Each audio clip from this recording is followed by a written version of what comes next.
Chapter 1361. Not because of anything else but because the person who came was called Yang Wu, known as Brother Wu. I've been waiting for you for a long time. You're really patient. By the way, where's Dong Hui? Yang Wu said in his own voice unhurriedly. Dong Hui, who was called, immediately walked out of the crowd and came to Yang Wu. He stood at attention, reporting to Brother Wu. Dong Hui, Deputy Director of the Security Bureau in Crimson City, reporting for duty. Don't be fooled by the appearance of the Security Bureau. Once they received information, they even dared to investigate. Most of the time, the way they worked was not so gentle, and it was obvious that few people could buy face from them. However, Yang Wu was definitely an exception. Anyone could do something wrong and betray, but the servants of the Yang family were an exception. They were Bugnam of Gojoseon's most trusted people, and more often than not, they could make decisions on behalf of the king. This kind of person was also not someone the Security Bureau could afford to offend. Haha, Deputy Director Dong, I haven't seen you for a while. Well, why don't you come with me? By the way, you can dismiss these people first. Yang Wu recognized Dong Hui. No matter what, he was still a deputy director and his rank was not low. Seeing that he had found the right person, he passed down the order, canceling the operation and taking him away. If it was someone else, they would inevitably doubt themselves when they heard this. Even if they encountered a problem, they would be scared to the point of peeing their pants on the spot. But Dong Hui believed that he had not done anything wrong to Bugnam of Gojoseon in his position, so he was not afraid. Okay, I'll go with Brother Wu. Everyone else, go back to your posts. Dong Hui did not even hesitate and decided to do as Yang Wu said. That was because he completely trusted Yang Wu's character. But others did not think so, especially the action team leaders. They were not worried about the safety of the deputy director. If there was really a problem with the deputy director, it was not something they could solve with their involvement. They were now worried that once the Spanish ships left, they would not be able to catch up with them. Therefore, a few bold team leaders couldn't help but stand up and say, "Deputy Director, those ships are about to leave." This time, Dong Hui didn't have to answer. Yang Wu gave the answer. Don't worry, they have already been inspected by the Navy inspection team, so there won't be any problems. You can now listen to Deputy Director Dong's order and disperse.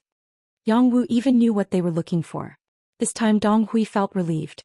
Since the other party had made things so clear, he must have been prepared.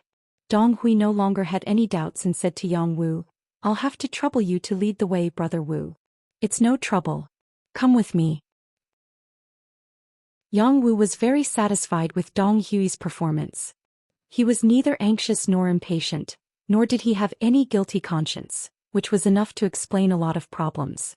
He turned around and walked towards the city under the protection of a group of marine soldiers. Department of Commerce. Gucci had been waiting outside for more than an hour with the two groups that Dong Hui had chosen, as well as his own team members. Seeing that it was almost time for the arrest, but Director Lu Qing had no intention of coming out, he couldn't help but feel a little anxious. After all, there was not enough evidence to prove that there was a problem with Lu Qing. If he brought people to rush into the Department of Commerce and proved that the other party was innocent, who would bear the responsibility? He was afraid that as the team leader he would be the first to be charged and punished. However, Deputy Director Dong Hui had already given the order that if he couldn't bring Lu Qing back on time, if something happened, he wouldn't be able to bear the responsibility. After thinking about it, he finally decided to take the risk and arrest people in the Department of Commerce. In order to minimize their influence, Gucci only brought along 2 members who were good at fighting and left the rest outside. The 3 of them went straight to the Department of Commerce on the opposite side. After revealing their identities, Gucci and the other 2 walked into the building of the Department of Commerce without any obstruction. They came to the office on the 3rd floor with the sign of the Director of the Department of Foreign Liaison. Taking a deep breath, Gucci knocked on the door. When he heard the words, "Please enter," he pushed the door open and entered with his 2 team members. Gucci had already repeated the various actions after seeing Lu Qing countless times in his heart. He thought that it would be fine if the other party agreed, but if he didn't, he would have to use force to solve the problem. However, when he pushed the door open, his entire body froze. It was not for anything else, but because he saw 2 unrelated people in the office. More importantly, he couldn't afford to offend these 2 people. One of them was even his superior, the director of the Security Bureau in Xichen City, Che Chao. The other person's status was not low either. He was the director of the Department of Commerce, Zhou Xian. It was said that this person was one of the students that Bugnam of Zhou Xian valued very much. In terms of status, he was probably even higher than their director. Moss. Director Minister Chong. Gucci was already shocked speechless by everything in front of him, not to mention the two team members behind him who were trembling all over. They didn't know what was going on. However, the three people in the office all had smiles on their faces. There was no need to talk about Lu Qing. Because of his fat, standing there without moving gave people the impression that he was smiling. However, their director Che Chao's face was also full of smiles at this moment. Director Che, your subordinates are not bad. Although they were a little late, they still made a move. It seems that the name of our Department of Commerce is not enough to shock people.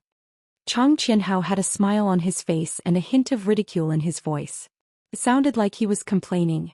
However, Che Chao was very clear about the cause and effect, so no one knew better than him whether this was praise or derision. He also smiled and said, "It's okay.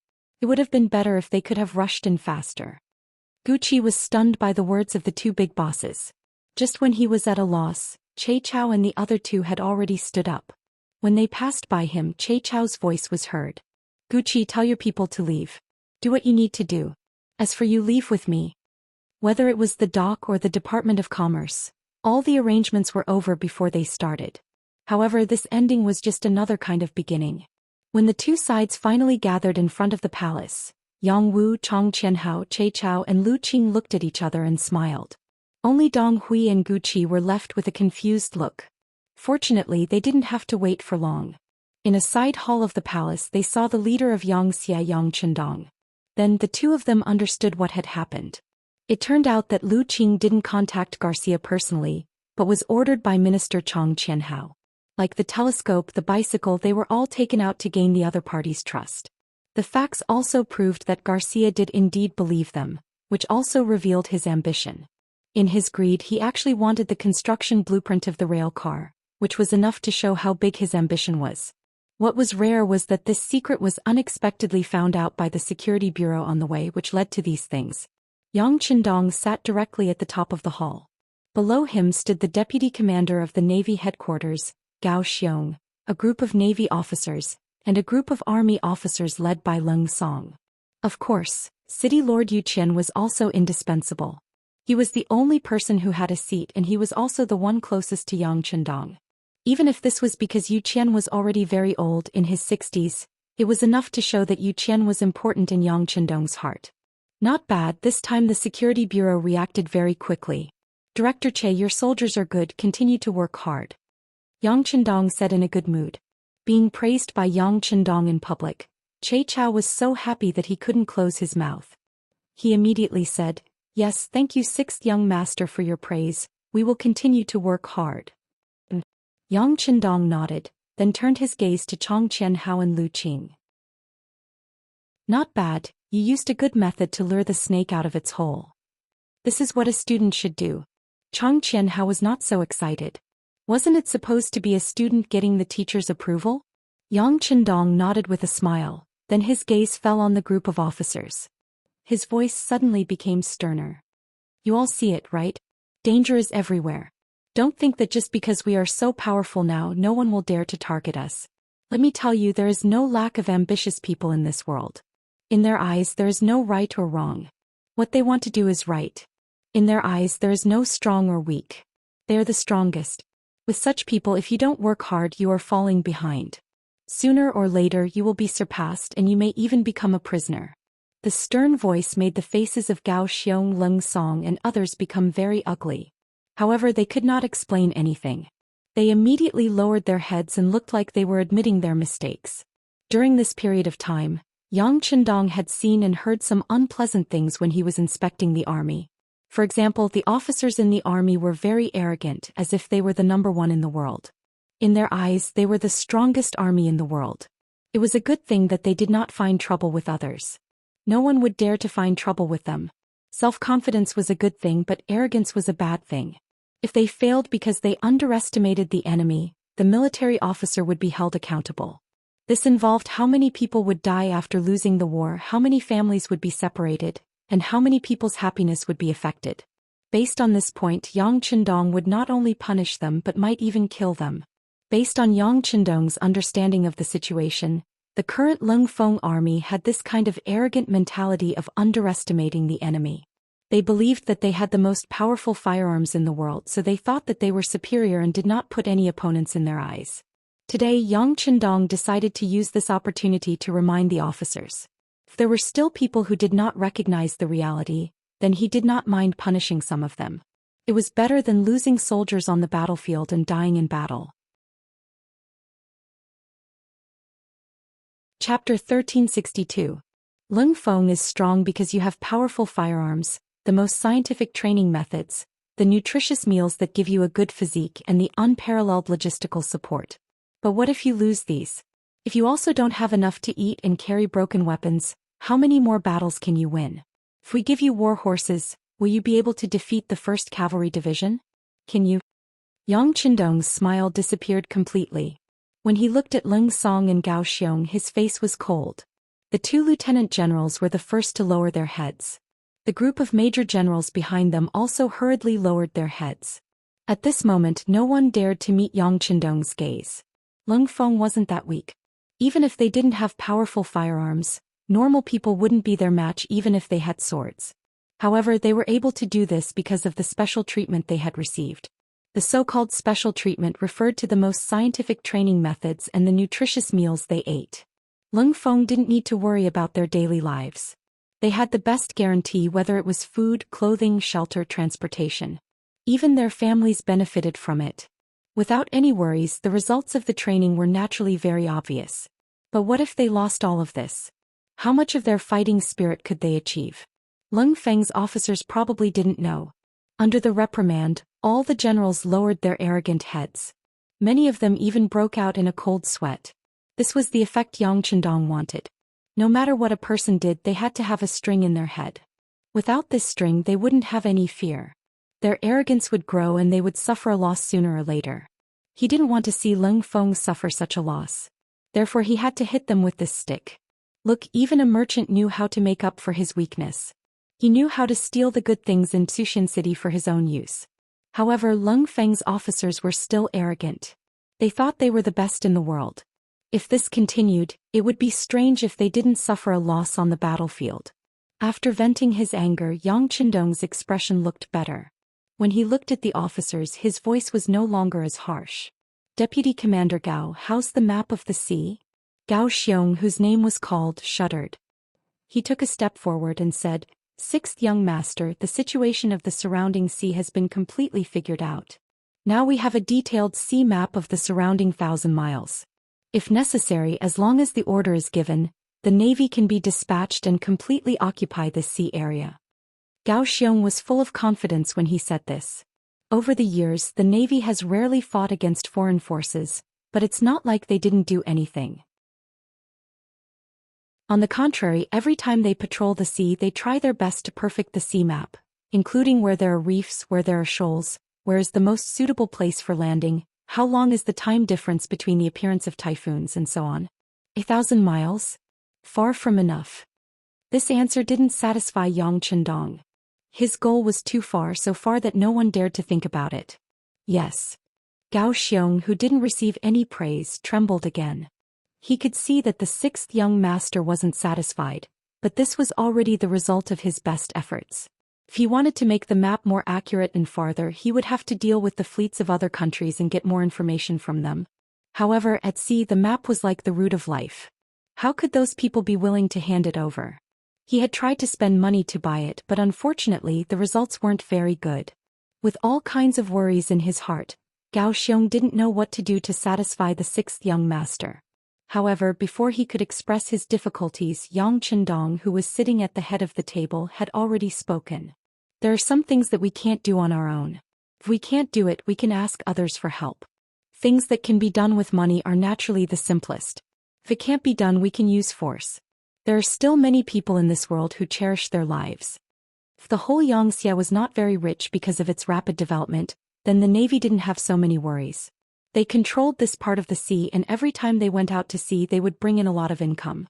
Especially after they listened to Yang Chendong's order and began to catch fish in the sea, Their income was second only to the existence of the Ministry of Commerce. Needless to say, the Ministry of Commerce. Since ancient times, traveling merchants have been the most profitable industry. In addition, Xianxia has produced so many new things. Every time something appears, it will attract the attention of merchants from other countries. Xianxia's goods never cared about the price, it only cared about whether they could get the goods or not.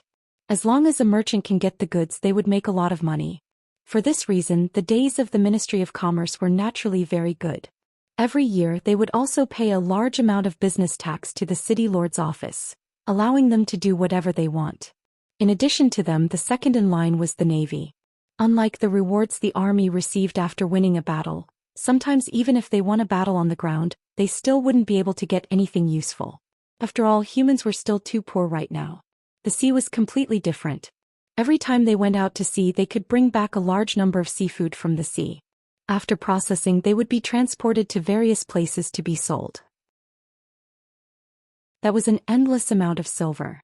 For example, the matter of catching whales. Due to their enormous size and their entire bodies being treasures, every time one was caught, the profit would be at least 100,000 taels of silver. And this was when they were directly sold to the Ministry of Commerce. If they were sold to other places through the hands of merchants, the profit would be immeasurable. And just this transaction alone made countless people jealous. But everyone knew what was going on and no one else could do it. The size of the whale was not something that ordinary ships could deal with. Doing such an exclusive business was naturally as satisfying as it could get. Yang Qindong said to find other people to help and use money to buy the route map because the navy didn't lack money. Then he said to use force, which immediately made Gao Xiong's eyes light up.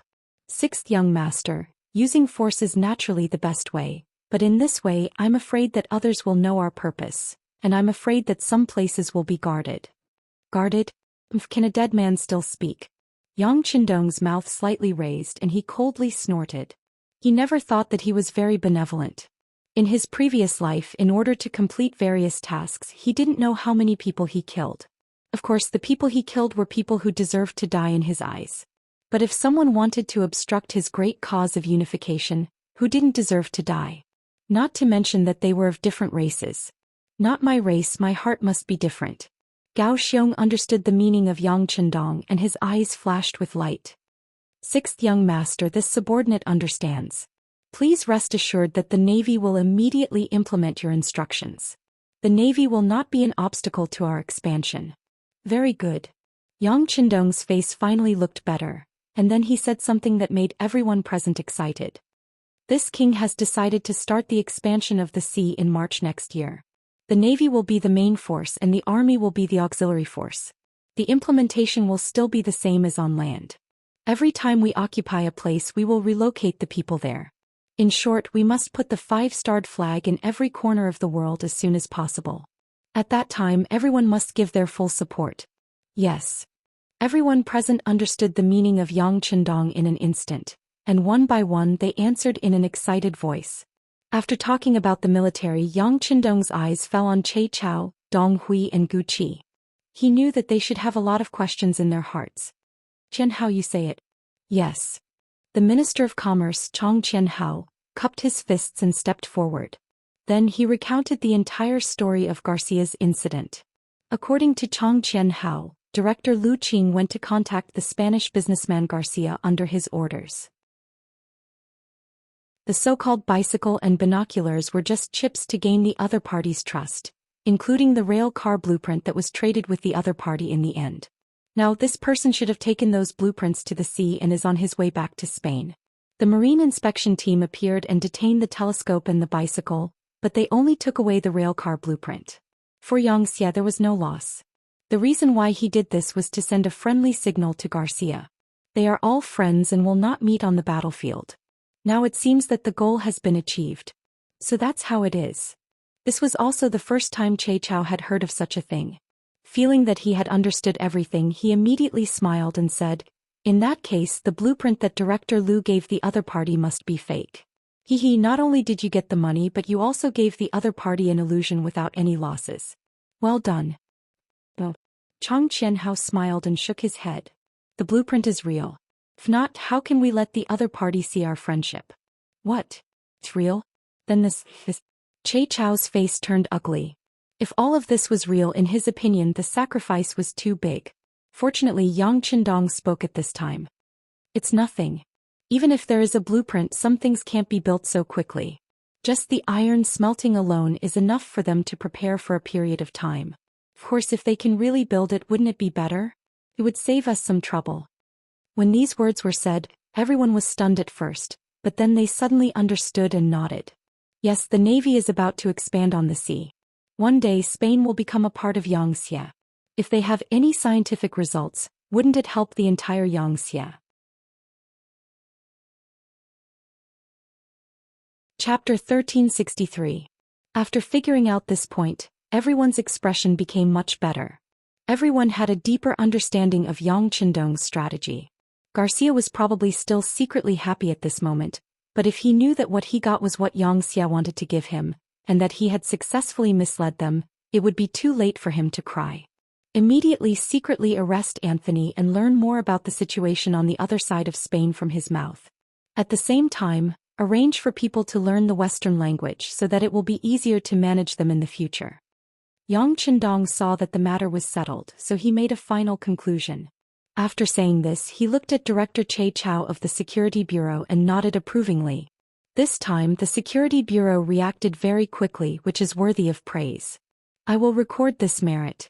I also hope that you can continue to work hard and find more problems hidden in the dark. Che Chao, who was praised, was very excited. He immediately stood at attention and gave a standard military salute. Please rest assured, 6th Young Master, our Security Bureau will work hard and strive for new achievements. The matter of the Spanish merchants was over. Not long after, Anthony was arrested.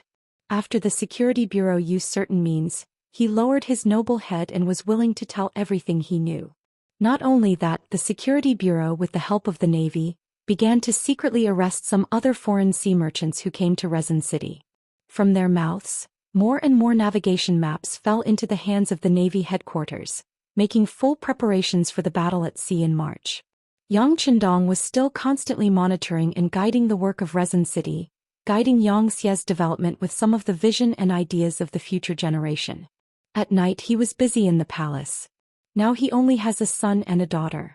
In the future, the huge family business will obviously not be enough for them, so he needs to work harder. Fortunately, Yang Qindong has the strength of a grandmaster. Even if he works hard, it won't hurt the foundation of his body. In addition, his wives are very cooperative, so it's only a matter of time before results are produced.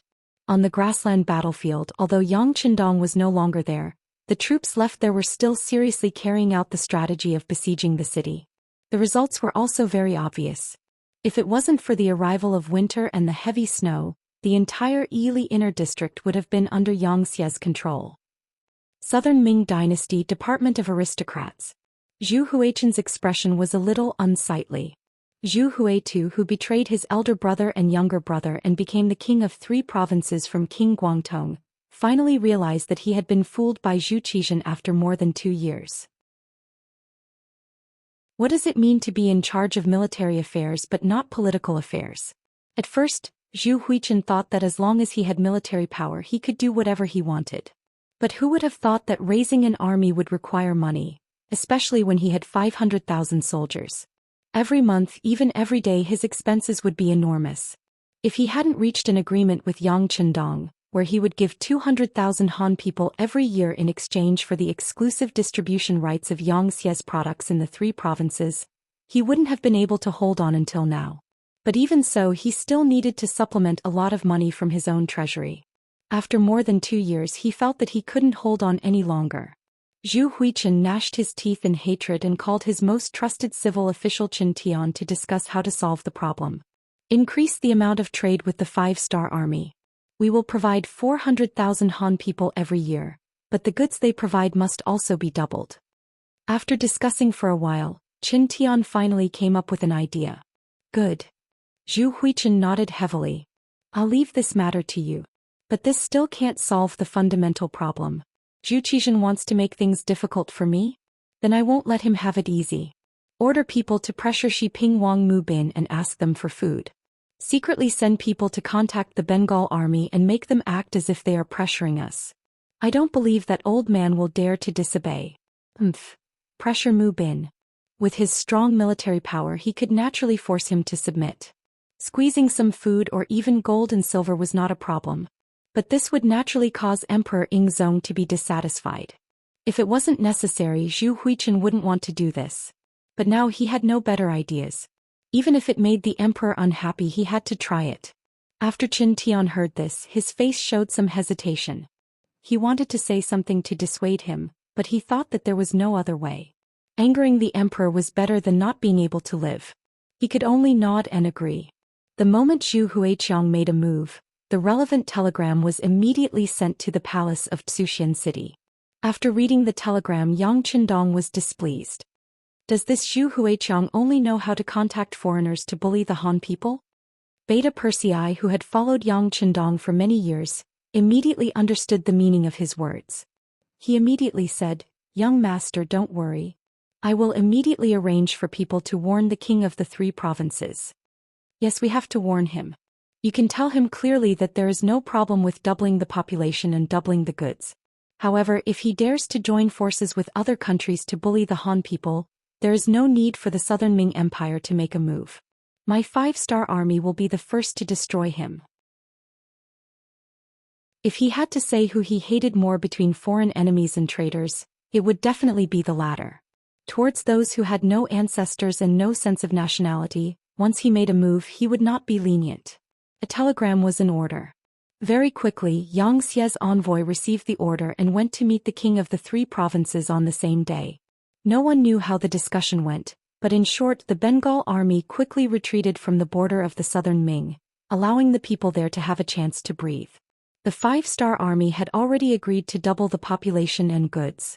Shiping's King Mubin could not stand the pressure of Zhu Huichen's army and gave out some food and money. On the surface, it seemed that Zhu Huichen's danger of raising an army was temporarily resolved. However, he was not happy at all.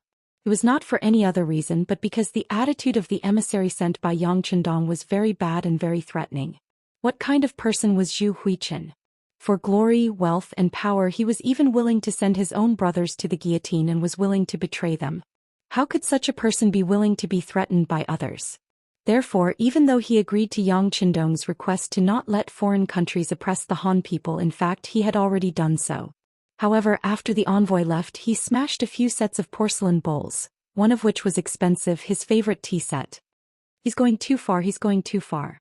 We're all kings, why did he do this, why did he do this? Zhu Huichen was so angry that he cursed in the main hall. The maids and servants at the side did not dare to breathe too loudly. After smashing the bowls, his anger finally subsided. Then Zhu Huichen dove into his bedroom and went to sleep.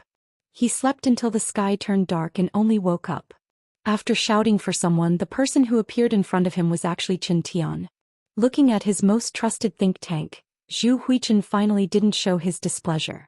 Instead, he gave a wry smile and said, "Why are you here, sir? Did some reckless servant go to invite you? Lass, these people are really ignorant." No. Qin Tian hurriedly waved his hand. Although when Zhu Huichen was angry in the past, the servants had no choice but to invite him twice. This time he was not invited but uninvited. "Your Majesty, there is a very confidential matter to discuss with you." After a quarter of an hour, a neatly dressed Zhu Huichen appeared in the secret room. Opposite the candlelight was a very ordinary-looking man of about 30 years old. If he were to be thrown into the streets, no one would be able to recognize him the moment he turned his head. However, when such a person saw Zhu Huichen, he did not show the slightest bit of nervousness.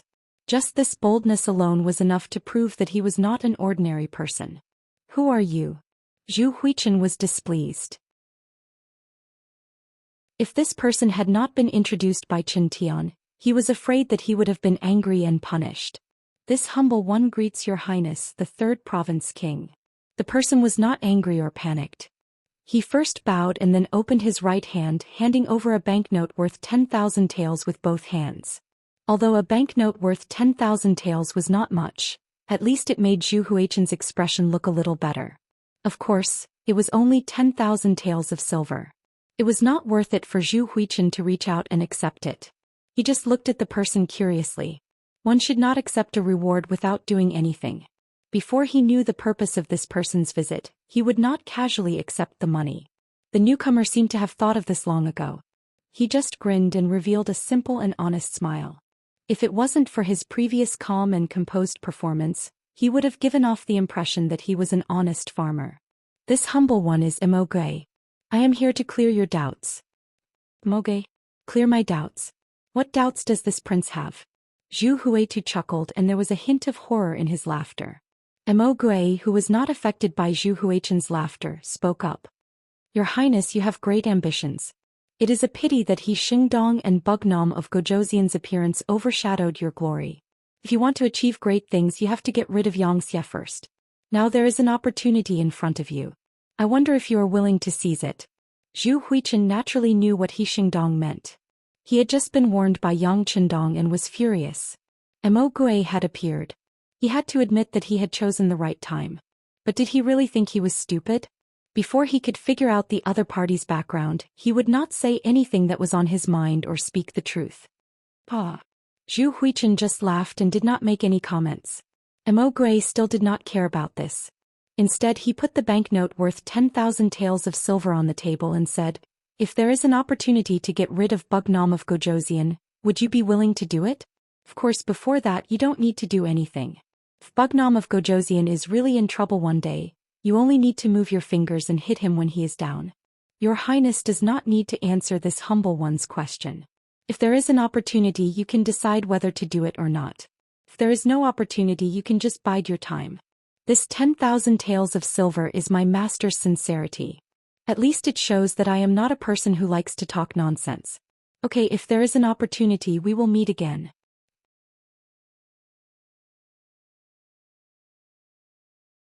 Chapter 1364. Before Zhu Xian could give an explanation, Immerse had already turned and walked out of the secret room. Zhu Xian didn't stop him.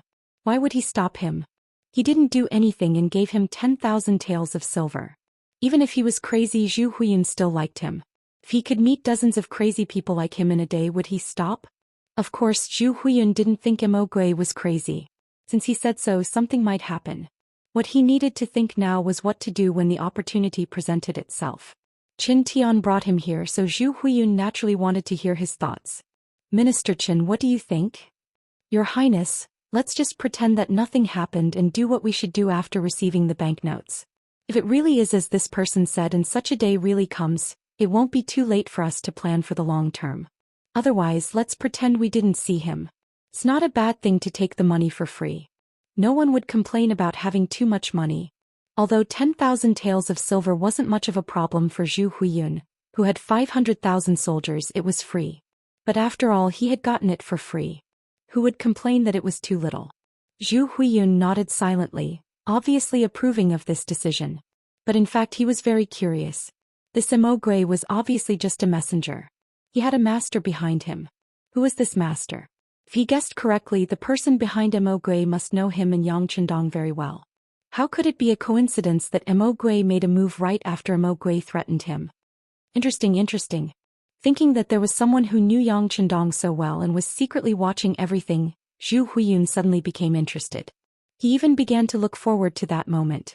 If that day really came, he would definitely make a move. He had long coveted Xianxia. Thinking of the countless good things in Xianxia's territory, once Yang Chendong was in trouble, Xianxia would be like the sky falling. It would definitely be chaotic. When that time came, he would definitely make a move. Countless riches would be waving at him. That day would be his chance to achieve great things. Far Eastern Province. After entering winter, it snowed for 3 days. The thickness of the snow at the highest point was 60 centimeters. This was just the beginning of winter. Could be imagined that there would be more snow like this in the future. Tang Xing of the 4th Cavalry Division walked out of the tent. When he saw the white snow in front of him, his expression became nervous. He began to worry about whether his tribe had suffered a disaster, whether there were casualties, and whether they had enough food. Tang Xing wasn't a pure Han. His mother was Han and his father was Mongol. Back then, the Mongol cavalry raided the fields to raid his mother and gave birth to him. His poor mother died of an illness not long after giving birth to him, leaving only his father and grandfather to depend on each other for survival. When he was a teenager, his father died in a battle over a good piece of pasture between tribes. So he left his hometown with his grandfather and the tribe and came to Siberia. Tang Xing was good at fighting. In the end, he was noticed by Qin Bo during a battle against the Five-Star Army and was promoted to the position of division commander. However, it was a pity that the Far Eastern region was based on the Han people. The clans that had killed countless Han people had a grudge against the Far Eastern region. Commander Qin Bo didn't have a good impression of such people. Plus, the space in the city was limited, so it couldn't accommodate so many people. No matter how Tang Xing tried to persuade him, he wouldn't let them in. Helplessly, he had no choice but to use his authority to find a place for them to stay in between the Far Eastern Prefecture and the West Siberian Prefecture. From time to time, he would send people to greet them and bring some food and other necessities. With the snow, the roads were blocked and Tang Xing began to worry. However, he had a duty and could not move without a military order. In addition, the snow had blocked the road. Even if he sent out his trusted aides, they would not be able to get results immediately. This made him feel uneasy, as if ants were crawling in his heart. Give the order to clear the snow and check the situation. If the people are in trouble, open the granaries and release food. Tang Xing gave the order to a messenger behind him. At this moment, Tang Xing was displaying the authority of a division commander. After 5 days, the snow was cleared and a batch of food was released, so the people around the 4th Cavalry Division didn't have to worry about food. However, as a division commander, Tang Xing's face was still filled with worry. The people of the Far Eastern Province had the help of the Yuan Province army, so normal disasters couldn't do anything to them. But what about his tribe? Would they be able to pull through? On the 6th day, a tribesman whom Tang Xing had been looking forward to suddenly appeared outside the big tent. Tang Xing was excited, but at the same time his face darkened. This was because he realized that the tribesman named Herrick had tears streaming down his face when he saw him.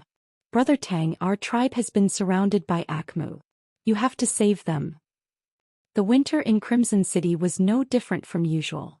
In this half-modern city, there were all kinds of strategies to deal with anything. Even if there was a tsunami, there were ways to deal with it. Not to mention there was very little snow in Crimson City in winter, and most of the time there was no snow. It was already January 1461.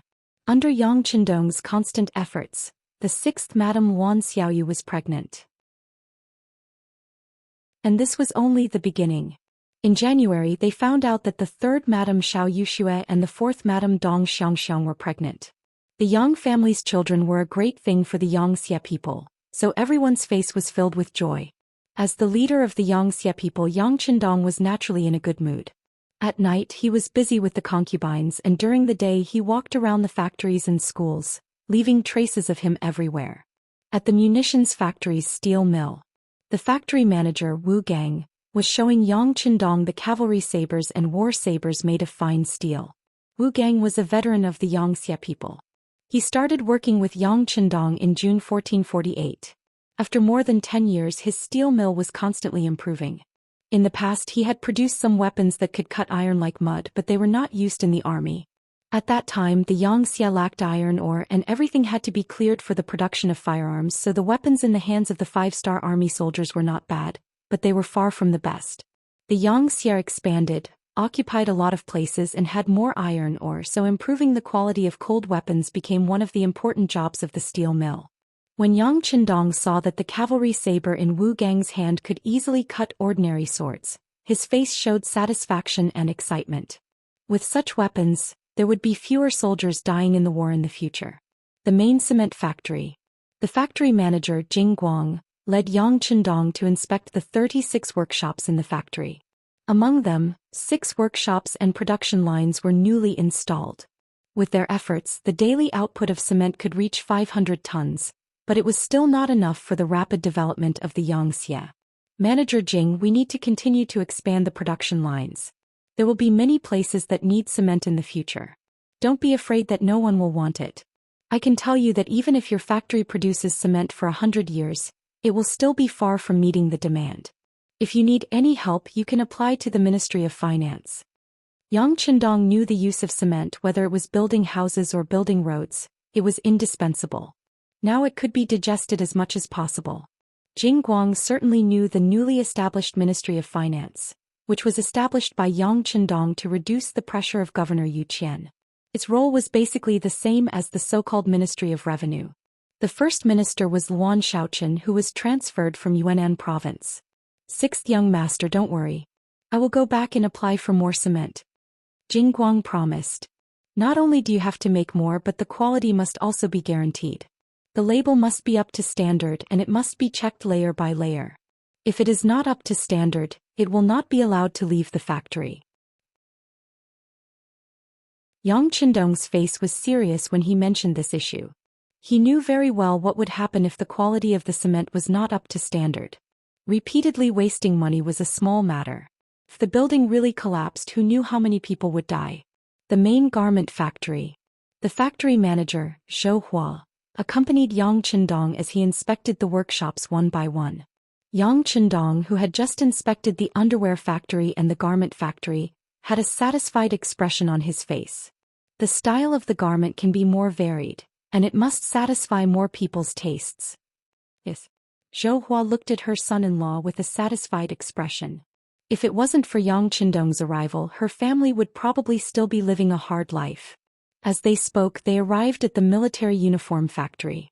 Looking at the green, white, and blue military uniforms that were packaged, Yang Chendong exhaled and said, "The material of the military uniform must be of good quality, warm in winter and cool in summer.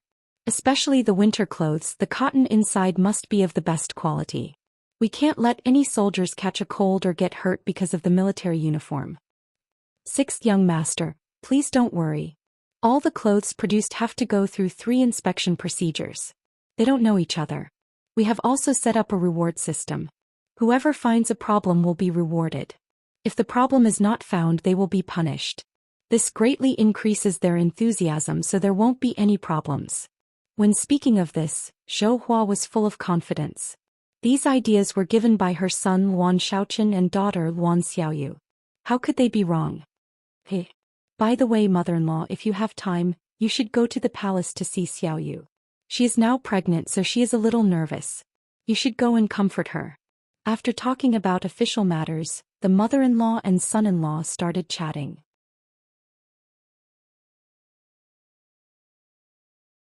Chapter 1365. Shipyard. Accompanied by the shipyard director Hong Yi, Qin Chuan inspected the newly produced warships. The 5-star Army Navy was currently using sailboats. Division-level warships were using Level 4 warships, regiment-level warships were using Level 3 warships, and so on and so forth. After years of hard work, they had finally built a Level 5 warship. The size of the ship and the number of cannons made it the warship used by the officers. We still need to build more warships like this. If there's any need, the other departments will fully cooperate and strive to upgrade all the warships. Looking at the ship that was over 100 meters long, Yang Chendong sighed. Yes, the Navy headquarters also has such a request. In the future, all division-level warships will be upgraded to Level 5 warships. In the future, we will focus on researching Level 6 and 7 warships. Hong Yi said with a face full of excitement. No, there's no need to worry about Level 6 and 7 warships. Right now, the research department is researching steam engines. Once that thing is built, it will be used on Level 6 warships. At that time, the speed will be dozens of times faster than now. Yang Chendong sighed and said, "Paper factory." Factory director Kong and led Yang Chendong to inspect many workshops. Looking at the white paper being produced from the production line, Yang Chendong walked forward and took 2 pages. He found that the paper was very sturdy and thick. Very good. In the future, Xia's children will have to go to school. This will require a lot of paper. You will have to work hard. Yes. Kongin nodded. We will definitely work hard. After spring, we will build more production lines. There won't be any delays.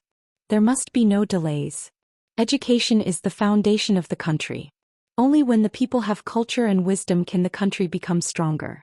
This is the national policy and no one can change it, much less neglect it. Glass factory. A year's GDP and wealth had reached a certain ratio. It had become one of the important sources of Xia's wealth. As the factory director, Qin Ming had his own pride. However, when he faced Yang Chendong, that bit of pride had long disappeared because everything in front of him was created by this person. Glass was not a big deal in Xianxia. It was even used in ordinary households. For example, the windows of many residential buildings were made of transparent glass. But to the Yang family this was still a novelty, especially the various accessories made of glass. Businessmen from other places would rush to buy them. After creating so much production value and wealth, the head of the glass factory, Qin Ming, would be glowing with happiness wherever he went. The factory's confidentiality measures still need to be strengthened. We can't let others steal the results. If you need anything you can go directly to Yang Wu. He will make the arrangements. Yang Qindong was very clear that the production of glass was not that complicated. It could be said that it was not difficult for those who knew how to do it. Once the process was known he could make it, but others could also make it. That would be a big problem. Yes, sixth young master, don't worry. The people in our glass factory are all old. Their families are all in Xichen City. They are also loyal to Xianxia and will not be disloyal. Moreover, the military is also very strict in this area. Every one of them has a detailed record. Qin Ming also knew how serious the situation would be if something went wrong, so he immediately vowed. Good, I'm relieved when you do things. Yang Qindong patted Qin Ming's shoulder. This person was also an old man who had followed him for more than 10 years. All these years there were no problems, which was enough to prove his confidence. Winery. Manager Hong Shi brought in different degrees of liquor for Yang Qindong to taste. He introduced them to Yang Qindong and introduced them to him. Wine was one of the things that men loved no matter where they were. As long as they could afford it, almost everyone would want to drink it. Therefore, as long as the quality of the liquor was good, there was no need to worry about selling it. Xianxia had opened up a large amount of grain fields. In addition to the appearance of potatoes, sweet potatoes, corn and other crops, the problem of food and clothing had been solved. Not only that, they were also constantly exporting their grain. Right now, the grain that the southern Ming dynasty needed was basically provided by the five-star army. When there was more grain, it was naturally not a good idea to store it in the granary. Using the excess grain to make wine was a better use. Good wine could be exchanged for silver and more money. Right now, the winery was also one of the main sources of income for Xianxia. Sixth young master, right now not only do we have 10-degree liquor, 20-degree liquor and even 55-degree liquor, we have also produced a lot of soft drinks and beverages. Together with the transparent glass bottles, the price will not be low. Hong Shi reported at the same time as he reported his work. Your train of thought is correct. But it's not enough. For example, we can change the packaging of the beverages. Bag packaging and paper packaging can be used. This way we can lower the content of the drinks and even normal people can buy them. This way the sales will be better. Also, for the wine we need to come up with more variations. Don't limit it to just a few types. We can divide it into high, medium and low consumption levels. While serving the public we can also earn more money. Yang Qindong thought about how the beverages in the future had already become a meal for normal families. Thus, he instilled his thoughts into Hong Shi's ears. Manager Hong Shi listened attentively, and the secretary beside him was also taking notes with a small notebook. After being in Crimson City for a long time, who didn't know that the sixth young master's words were the golden law? They were absolutely correct. Main food processing factory. Zhou Dai was accompanying Yang Qindong to inspect the food production line. Looking at the bags of instant noodles, ham sausages and various canned food being packed separately, Yang Qindong also reached out and picked up a bag of instant noodles. After casually opening it and tasting it, he nodded. The taste is not bad. The quantity is also sufficient. Yes, these are all prepared for the army. The quantity is 30% more than what is usually sold. This is to let the soldiers eat until they are full. Zhou Dai stood on the side and said, just eating until they are full is not enough. You have to think of a way to eat well. The taste has to be varied. You have to consider the taste of the public as much as possible. Yang Qindong stood beside the production line and gave instructions. Air Force Training Ground. The original Eagle Division had been expanded many times.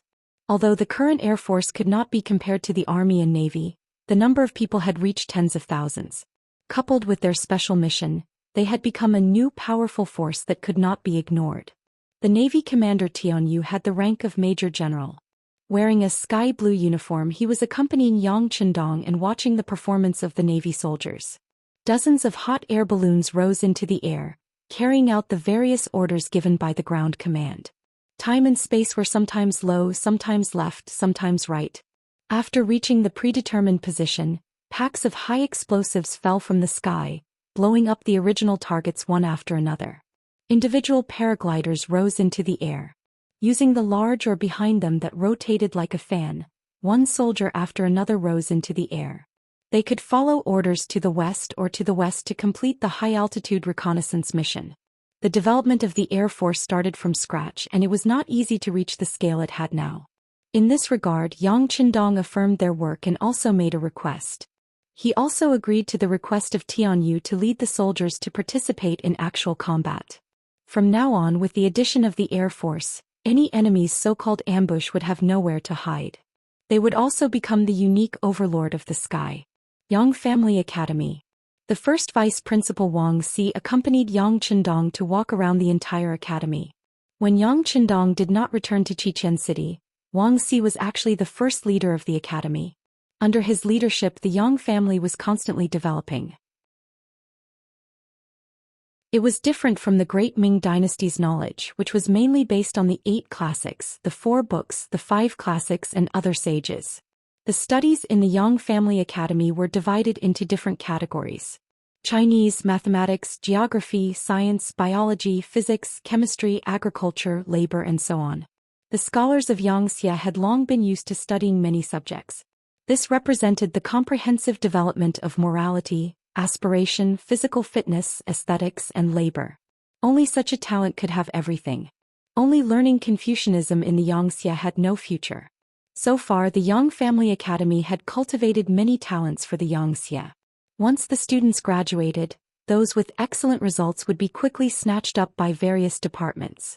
Because of this, more and more young people liked to apply for the academy. With this repeated cycle, the academy had entered a very normal track. Now, the students of the Yang Family Academy had flooded the various departments, and they all considered themselves as Yang Qindong's students, gradually forming a strong force. One could imagine that after a few years, when this group of people fully matured, they would become a powerful force. Perhaps even the future Huang Pu would not be able to compare. Not only do they have to study, but also have them participate in labor and experience the real life of the common people. Every graduate has to live in an ordinary village for at least a month. This is a hard and fast rule. There are no conditions. Many things can only be said if one truly understands it. If one only reads it from books, not only will it not be deep enough, it will also be easy to be separated from reality. Yang Qindong wanted students who knew what to do, not students who only knew how to talk but not do, or students who only knew how to do but not speak. Yes, this student will remember. Wang Si nodded heavily. Seeing that Wang Si was almost 30 years old, Yang Qindong suddenly stopped and thought of something. Has your grandfather already retired? Wang Si's grandfather was Baiming's Minister of Personnel, Wang Ji, who held a high position and power. In the past, he was the person Wang Ji respected the most. He always thought that one day he could be as capable as his grandfather. But ever since he came into contact with Yang Shui, this thought slowly began to waver. Especially after coming to Crimson City, he no longer envied his grandfather. In his opinion, that position was a waste of life. It was just like a machine going to work and getting off work every day. It was really meaningless.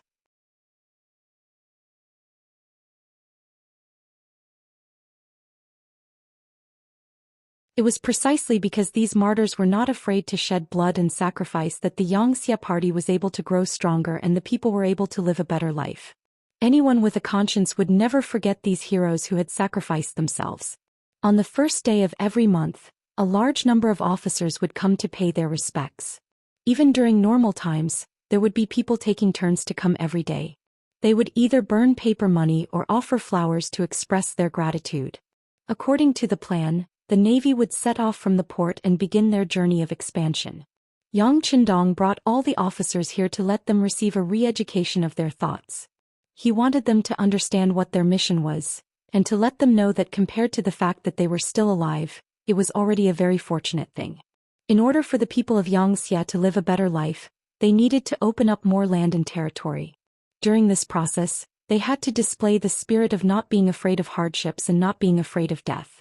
If they were unfortunate enough to die in battle, their corpses would be transported back here to be worshipped by future generations forever. On the square, hundreds of thousands of people from all walks of life gathered here. They personally witnessed their leader Yang Qindong offer a wreath to the martyrs. Following that, all the officers above the rank of major swore, shouting slogans that they were not afraid of death, and made all sorts of promises to the martyrs. On that day many of the people present cried. On that day many of the officers present had their eyes wide open.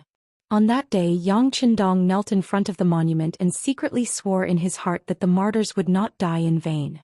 Xianxia would one day unify the world. At that time even more people would come to pay respects to them. At that time, their heroic souls would be forever remembered by future generations. A day later, all the officers above the regiment level who stayed in Xi'an city gathered in the army headquarters auditorium.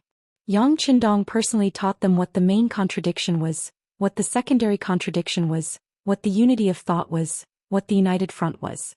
How to build a base, how to fight a land revolution, how to mobilize the power of the people, how to do diplomatic and united front work well. 2 days later, under the personal escort of Yang Qindong, the Marines set off. Deputy Commander Gao Xiong personally led the team. Several naval divisions were ready to set off. Countless warships filled the military port, blowing their horns and raising their white sails as they set off with the wind. Xianxia's struggle for hegemony on the sea began. 2 days later, Yang Qindong was in the palace accompanying the princess Hu Yan. A telegram that had just been received was personally delivered to him by Beta Persei. In December, Luan Xiaoyu was pregnant. In January, Xiao Yuxue and Dong Xiangxiang were pregnant. In February, Tuo Ye and Su Munair were pregnant. In March, Junko and Hu Yan were pregnant. Yang Qindong was like a hard-working little bee, constantly wandering around the harem, using his strength as a grand master to continuously sow seeds. Fortunately, the results were remarkable. Other than the second wife, Qiao Yin, who already had Lele, all the other wives were pregnant. Even Hu Yan, after having Yang Bo and being pregnant with her second child, was as happy as a little girl. Yang Qindong also took more time to accompany her. When the telegram appeared, Yang Qindong's expression did not change, but a trace of doubt flashed through his eyes. If it was not an important situation, Beta Persei would not dare to send the telegram at this time. But he still came, which could only prove one thing. Something had happened. He reached out and took the telegram. After casually glancing at it, he put it aside as if nothing had happened. Next, he accompanied Hu Yan to watch the new song and dance arranged by the Arts and Crafts Regiment for a while. Seeing that the other party was tired, he asked Xiaoqing and other personal maids to send the madam to rest. After Hu Yan's back was out of sight, Yang Qindong turned and went to the office in the hall. As soon as he entered the large study, Yang Qindong looked at Beta Persei, who followed closely behind him, and asked, "What's going on in the Far Eastern region?" "Young master, after receiving the telegram from Governor Qinbo, I immediately asked the Security Bureau and the CIA. There was soon news from there.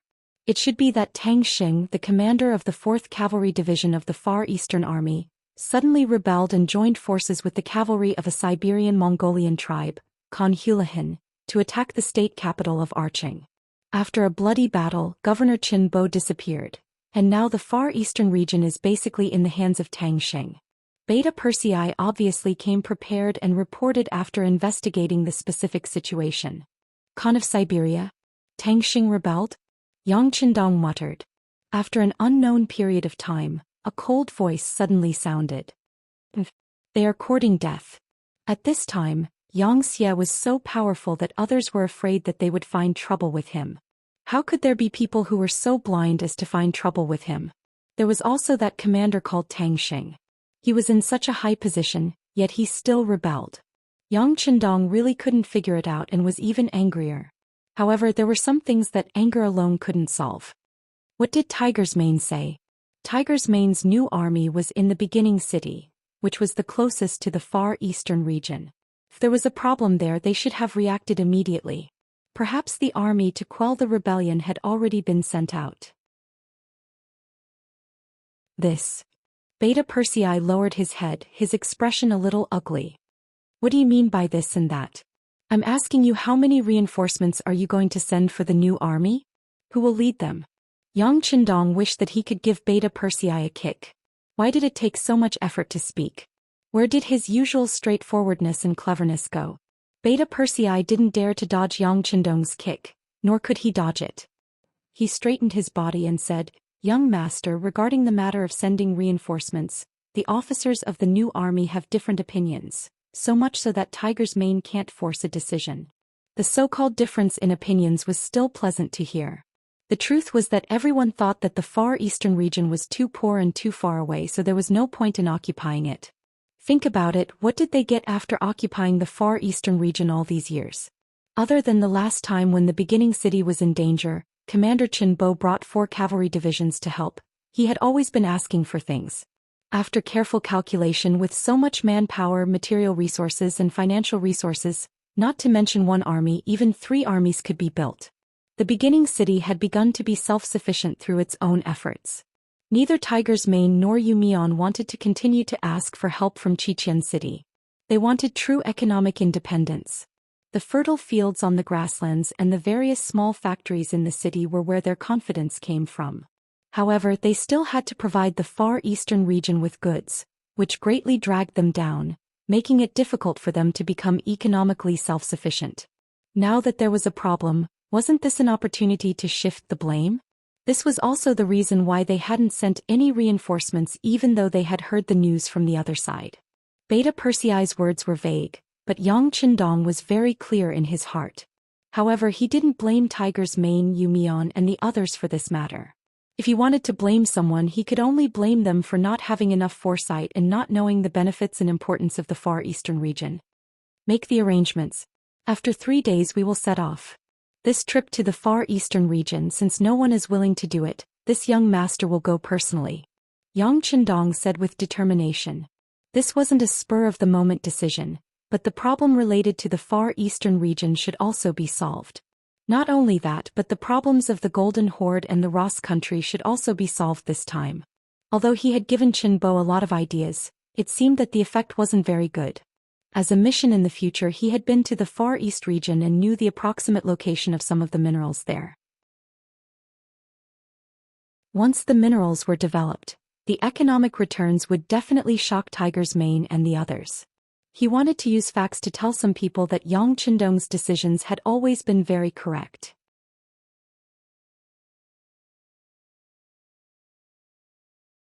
Chapter 1367. Yes. Beta Persei had long since had enough of staying in Resin City. Although his wife and children were in Resin City, he was only in his early 30s.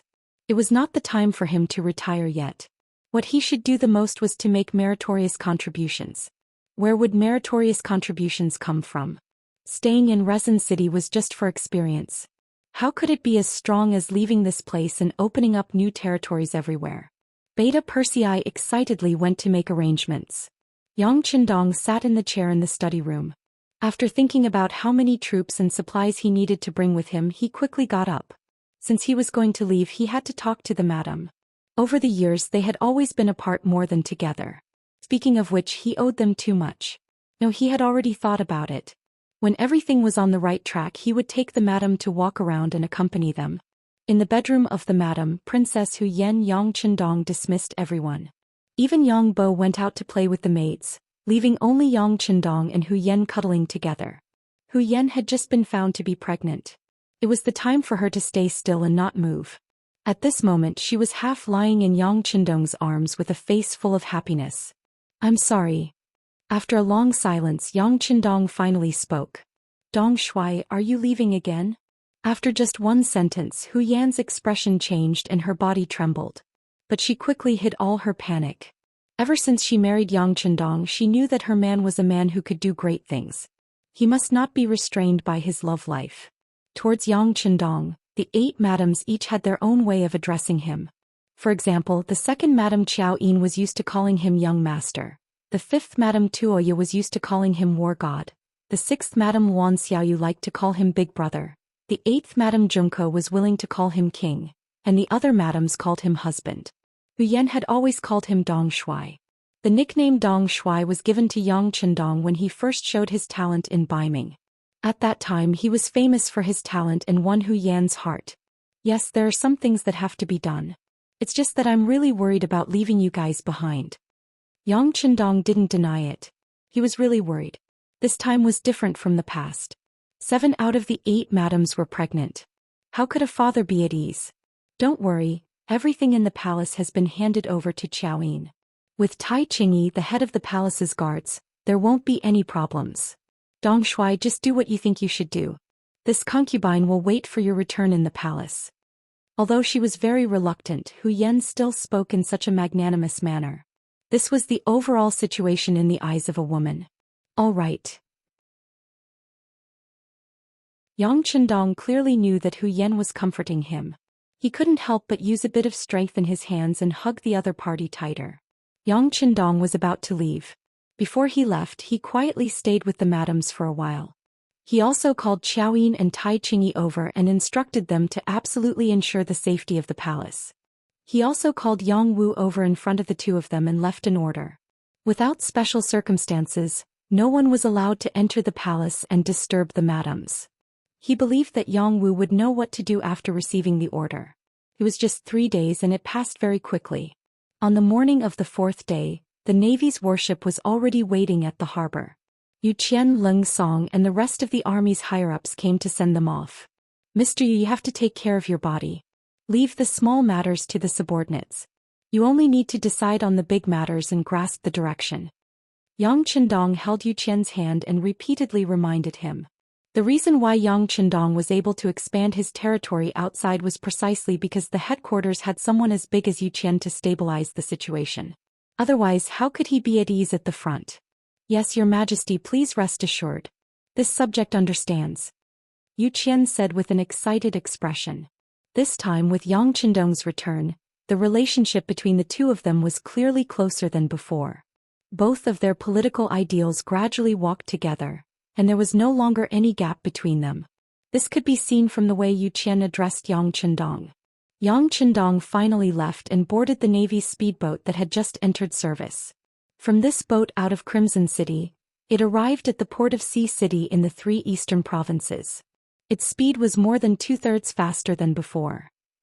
Beginning City. Tiger's Mane, Yu Mian and Yang Si closed the door once again and discussed the problem of the far eastern region. Ever since the last telegram requesting for help, there had been no news from there for a long time. They could only receive some auxiliary and unimportant news from the Security Bureau and the CIA. Fortunately, there was no news about Governor Chen Bo's arrest. Presumably, there must be a problem with the radio station in Governor Chen's hands. Otherwise, it wouldn't have taken so long to contact us. Now it seems that we need to send someone to find him and restore contact. Yang Si was the first to speak. He was also the only one among the 3 who supported sending troops to the far eastern region.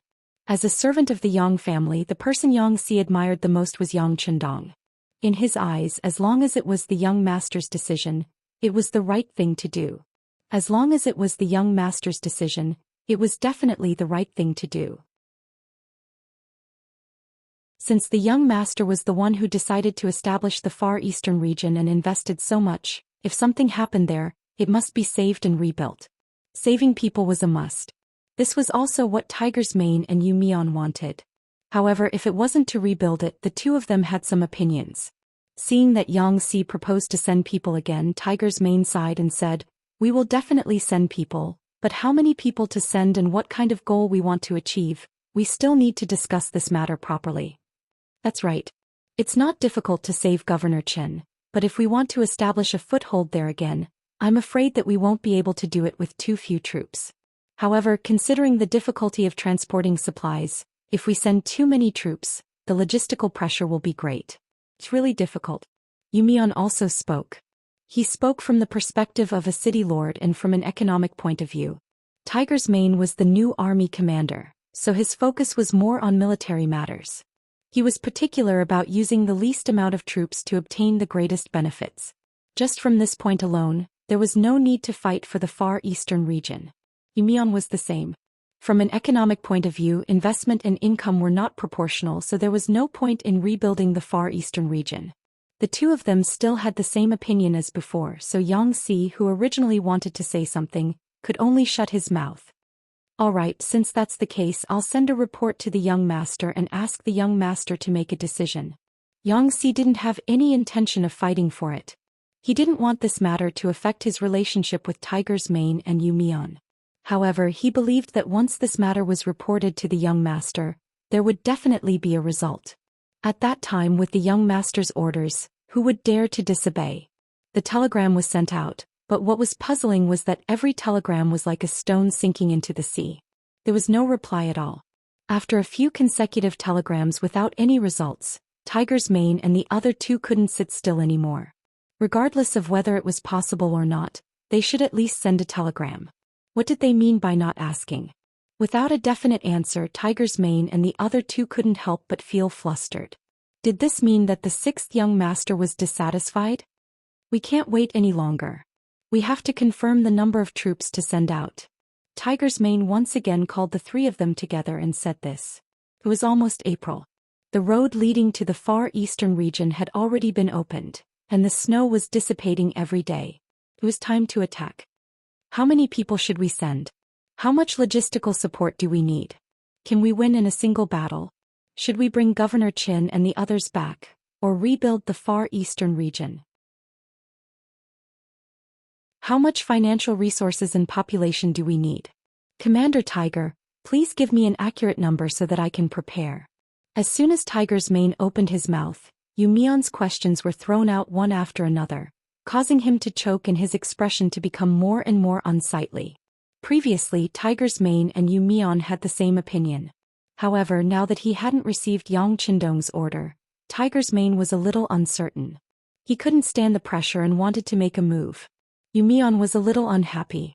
He threw out these questions with the intention of letting the other party wake up. As the city governor of the first city and the leader of the local area, Mion wasn't wrong to say this. He always had to estimate the gains and losses. He couldn't make a decision on a whim. If that was the case, once there was a loss, it might shake the foundation of the first city and ruin the good situation. Tiger's Mane stopped talking and looked at Xianxia for help. Xianxia turned a blind eye to this. He knew very well what kind of person Mion was. Sometimes he would even dare to argue with the young master over a problem. He didn't think that he could make Mion retreat with just his face. That person has to be sent. Tiger's Mane, who didn't get a response, pulled a long face and looked at Mion. When he spoke, he was already a little weak. We have to send someone. No matter what, the far eastern region is a part of Xianxia. The brothers there are brothers. However, what I mean is that we just have to save the people. As for the far eastern region, it's better to give it up first. When our first city is completely strong in the future, we can think of a way to station troops there. Mion finally said what he meant. Xianxia had indeed developed rapidly over the years. Countless new things had appeared and they had made a lot of money. However, at the same time, the military expenditure was also very large. Every time they occupied a new place, a lot of money and manpower would be invested in the construction there. For this reason, it wasn't that there weren't other voices. In fact, those who made this sound didn't even account for the number of people. Some people thought that Xianxia was already big enough. What they needed to do now was to stabilize everything. After the territory was consolidated, it wouldn't be too late to send troops to expand. It would just be a few years later. However, this method was stable and there wouldn't be any problems.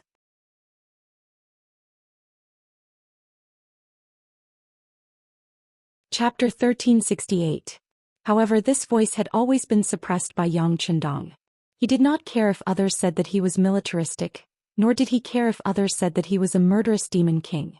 This was because no one in this world knew better than him how vast this world was and how many places there were that needed to be conquered. Yang Qindong single-handedly created Xianxia and established the 5-star army.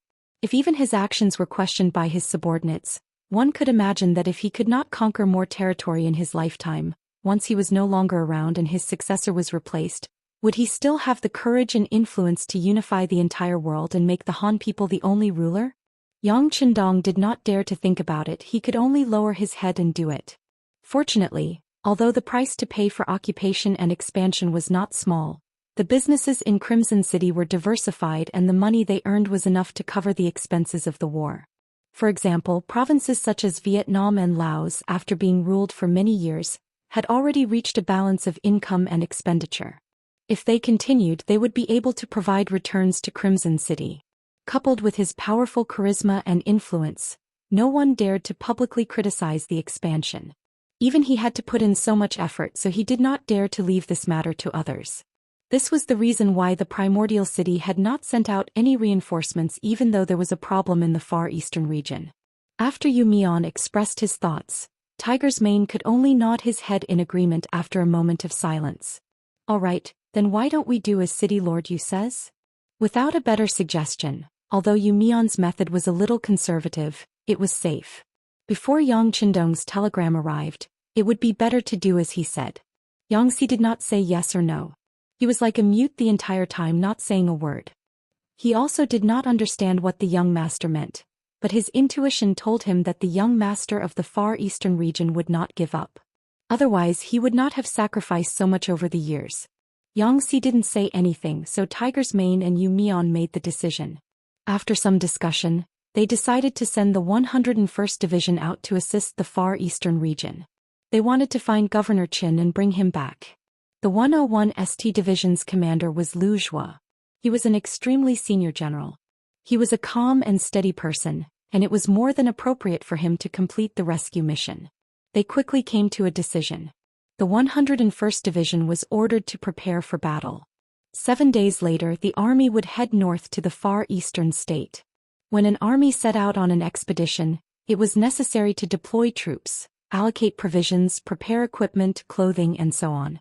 It was a very tedious matter. Fortunately, the 101st Division was stationed near First City. Otherwise, they would need at least half a month to 20 days to complete the preparations. Time passed day by day, and with the City Lord's Manor and the Logistics Command headquarters doing their best to prepare, the various resources that were to be taken away were loaded onto carriages.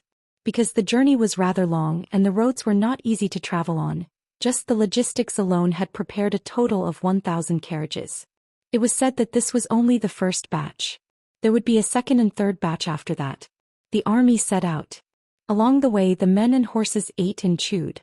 Every day was a huge expenditure. Just from this point alone, Yu Mian's idea of retreating from the far eastern region was not considered a mistake. After preparing for a full 6 days, seeing that the army was about to set off tomorrow, Tiger's Mane called Commander Lu Zhua to his office. The two of them discussed the route of the march, how to protect themselves after entering the far eastern region, how to find Qin Bo and the others, and how to retreat safely. Just as the two of them were discussing enthusiastically, the office door was suddenly pushed open from the outside. Tiger's Mane, who was listening to Commander Lu Zhua's opinion, showed a displeased expression. Pushing the door open without permission was a sign of impoliteness. When he wanted to reprimand them, he could only suppress his dissatisfaction when he saw that it was Yangxi. Tiger's Mane still wanted to say something, but before he could speak, Yangxi spoke first. Tiger's Mane, Commander Lu, there's no need to discuss further. The young master is here. But, what? Hearing that there was no need to discuss further, Tiger's Mane was stunned. When he heard that the young master was here, his mind suddenly went blank. His first thought was that he had heard wrongly. Wasn't the 6th young master in the revered city? He had already heard that 7 out of the 8 madams were pregnant. It had to be said that the young master was indeed proficient in both literature and martial arts. He was actually so powerful in this aspect. Because of this, everyone thought that the young master should be in the palace of the revered city to accompany the madams. Who would have thought that he would suddenly appear in the origin city? That's right, the young master is here. Commander Qiu V of the Vanguard Black Cavalry has already entered the city. Let's go out and welcome him. When Yangxi said this, he was also somewhat in disbelief. However, when he saw Qiu V, all his disbelief disappeared. As the commander of the 1st Battalion of the Black Cavalry, wherever he appeared often meant that the young master would appear there. This was an indisputable fact. Hearing that even Qiu V had appeared, how could Tiger's Mane not believe it? He quickly put away the map of the far eastern region and walked out of the office while tidying up his military uniform. At the same time, his expression was very unpleasant. At this time, the young master had arrived in the origin city. This could only mean one thing. The young master was dissatisfied with their work. As the young master's most trusted person, he felt that his face had lost all light, and even felt a burning pain. With a gloomy face, Tiger's Mane did not care about discussing the war with Lu Zhua. At this moment he strode out of the army headquarters and went straight to the east gate of the origin city with Xianxia. On the way they met Yumian, who was also worried and had an unpleasant expression. However, this time the three of them did not even want to exchange pleasantries. They just nodded to each other and strode forward.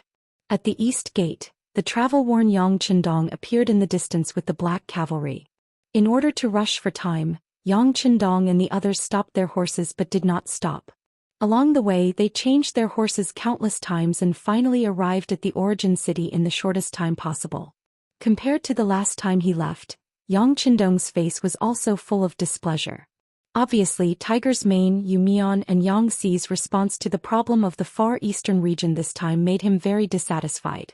However, although he was dissatisfied, Yang Qindong did not intend to blame the three of them. After all, not everyone knew the importance of the Far Eastern region like he did. Even in the future, the Far Eastern region accounted for more than a quarter of the entire country.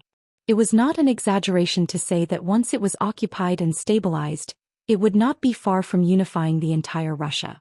Of course, the current Russia could not even be called a country. It was still living a difficult life under the oppression of the descendants of the Mongolian cavalry. At the east gate, Tiger's Mane and the other higher-ups of the origin city stood there. As soon as they saw Yang Qindong appear on the white dragon, the people led by Tiger's Mane knelt on the ground with a plop and pleaded guilty. Let's talk about it after we enter the city. Yang Qindong only looked around before he rode on his horse.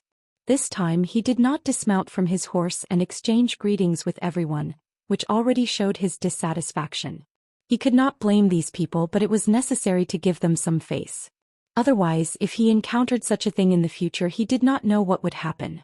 Tiger's Mane and the others followed behind Yang Qindong with a nervous heart and arrived at the palace courtyard of the origin city.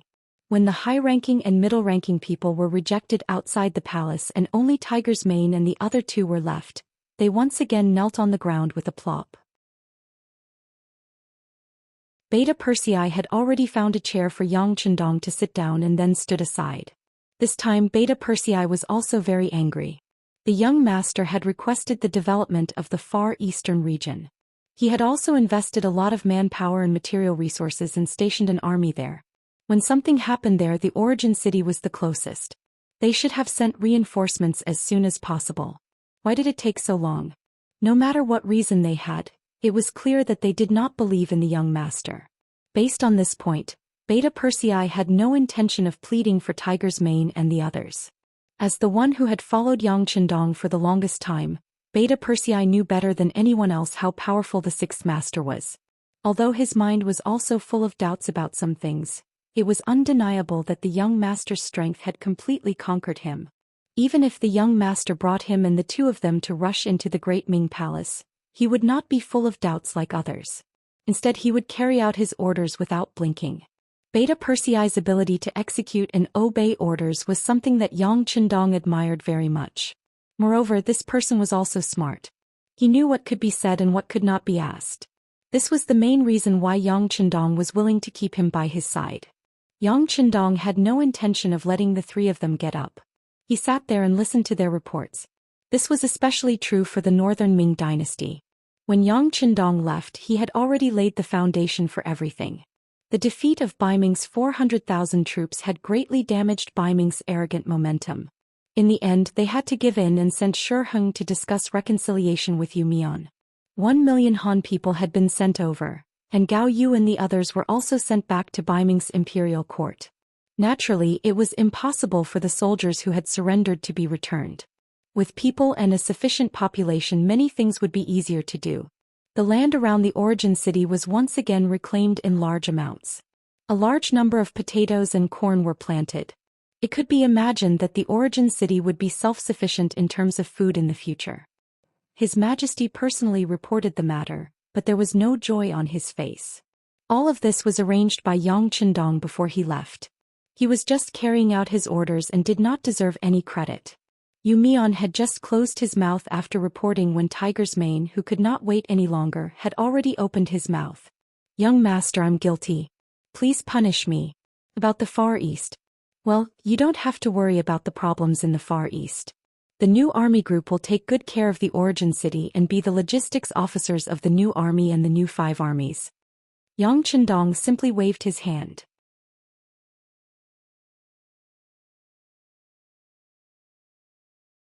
Chapter 1369. Young Master Our New. Knowing that Yang Chendong was displeased, Tiger's Mane still wanted to continue to fight for it. However, Yang Chendong spoke again. This time the young master will personally lead the troops, so you don't have to ask for instructions. By the way, this trip will use a lot of manpower. The required food and other things will be transported over from Red Nest City soon. Yes, everything will be handed over to the logistics command. As soon as he spoke, he only mentioned Yang Xi's name and even excluded Yu Mian. Immediately, Yu Mian's expression became very ugly. Yu Mian was not as simple as Yu Qian's son. If that was the case, Yang Chendong would not have given him such an important task. At most, he would have spent more money to find a comfortable position for him to stay. But he didn't. Instead, he placed such an important burden on him. Just this point alone was enough to prove his ability. However, having ability did not mean that he was completely open-minded. At least when it came to dealing with the matters in the Far Eastern region, he did not do very well. His thinking was too conservative. In this matter, Yang Chendong could also see that a person like Yu Mian had no problem keeping his position, but when it came to pioneering, he was still lacking a lot. Since that was the case, he would just guard his home well. This could be considered as making the best use of people. Tiger's Mane and Yu Mian, the two people who opposed increasing the investment in the Far Eastern region, had stepped aside. Only Yang Xi, who had always advocated for greater support, was placed in an important position. This already showed Yang Chendong's attitude. By the way, this time the new Second Army will also be transferred to the front line of the Far Eastern region. The two cities that they are guarding, Shajing and Jingzhou, will belong to the new First Army's line of defense in the future. The two of you must guard them well. Yang Chendong seemed to have thought of something and added this sentence. After that, he turned around and left. They had not rested along the way, so they had to have a good sleep first. After Yang Chendong left, Yang Xi also had a lot of things to do and went to the logistics command to make arrangements. Only Tiger's Mane and Yu Mian were left behind. Needless to say, Tiger's Mane's performance this time had disappointed the young master. He regretted it 1,000 times. If he knew that the young master valued the Far Eastern region so much, he would not care whether the effort and the reward was proportional. He would have ordered the troops to send support long ago. Now, not only himself, even the new Second Army's army, this time even the new Second Army was thrown to the side. This made him feel very uncomfortable. However, Yu Mian he did not have to admit. After all, we mains, he's mains not, he's unconvinced to the young masters, he to the tiger, and to the mane, he and mane. The Far Eastern region is too far away from us and it's too barren. The more support we send there, the greater the losses will be. I'll talk to the 6th young master about this matter now. I want to dissuade him. As he spoke, Yu Mian strode in the direction Yang Chendong left. Tiger's Mane shuddered and followed closely. He also wanted to see if Yu Mian could persuade the young master. If that was the case, it would at least prove that their decision this time was not wrong. Yang Chendong had just returned to the palace of the first city to wash his face. Just as he was about to go to the bedroom to have a comfortable sleep, Beta Persei came to report that Yu Mian wanted to see him. No, the young master is tired. Yang Chendong waved his hand. Of course, he knew what Yu Mian was going to say. He really did not want to argue with him now. It was not scary for a person to make a mistake. What was scary was not realizing one's mistake at all. However, seeing that his father was Yu Qian, he did not have the intention to argue with him. Young master, you'd better meet him. Governor Yu is kneeling outside the door. He said that if you don't meet him, he will kneel there until he dies. Beta Persei scratched his head and said with a headache. This Yu Mian is really pedantic. After Yang Chendong heard this, he knew that he would not be able to sleep. He knew that the imperial censors of the Great Ming dynasty were very powerful. Some of them were not even afraid of death in order to help the emperor. On the contrary, some people were proud of it. Even if the emperor ordered them to be killed, they were still excited that they could be written in the history books.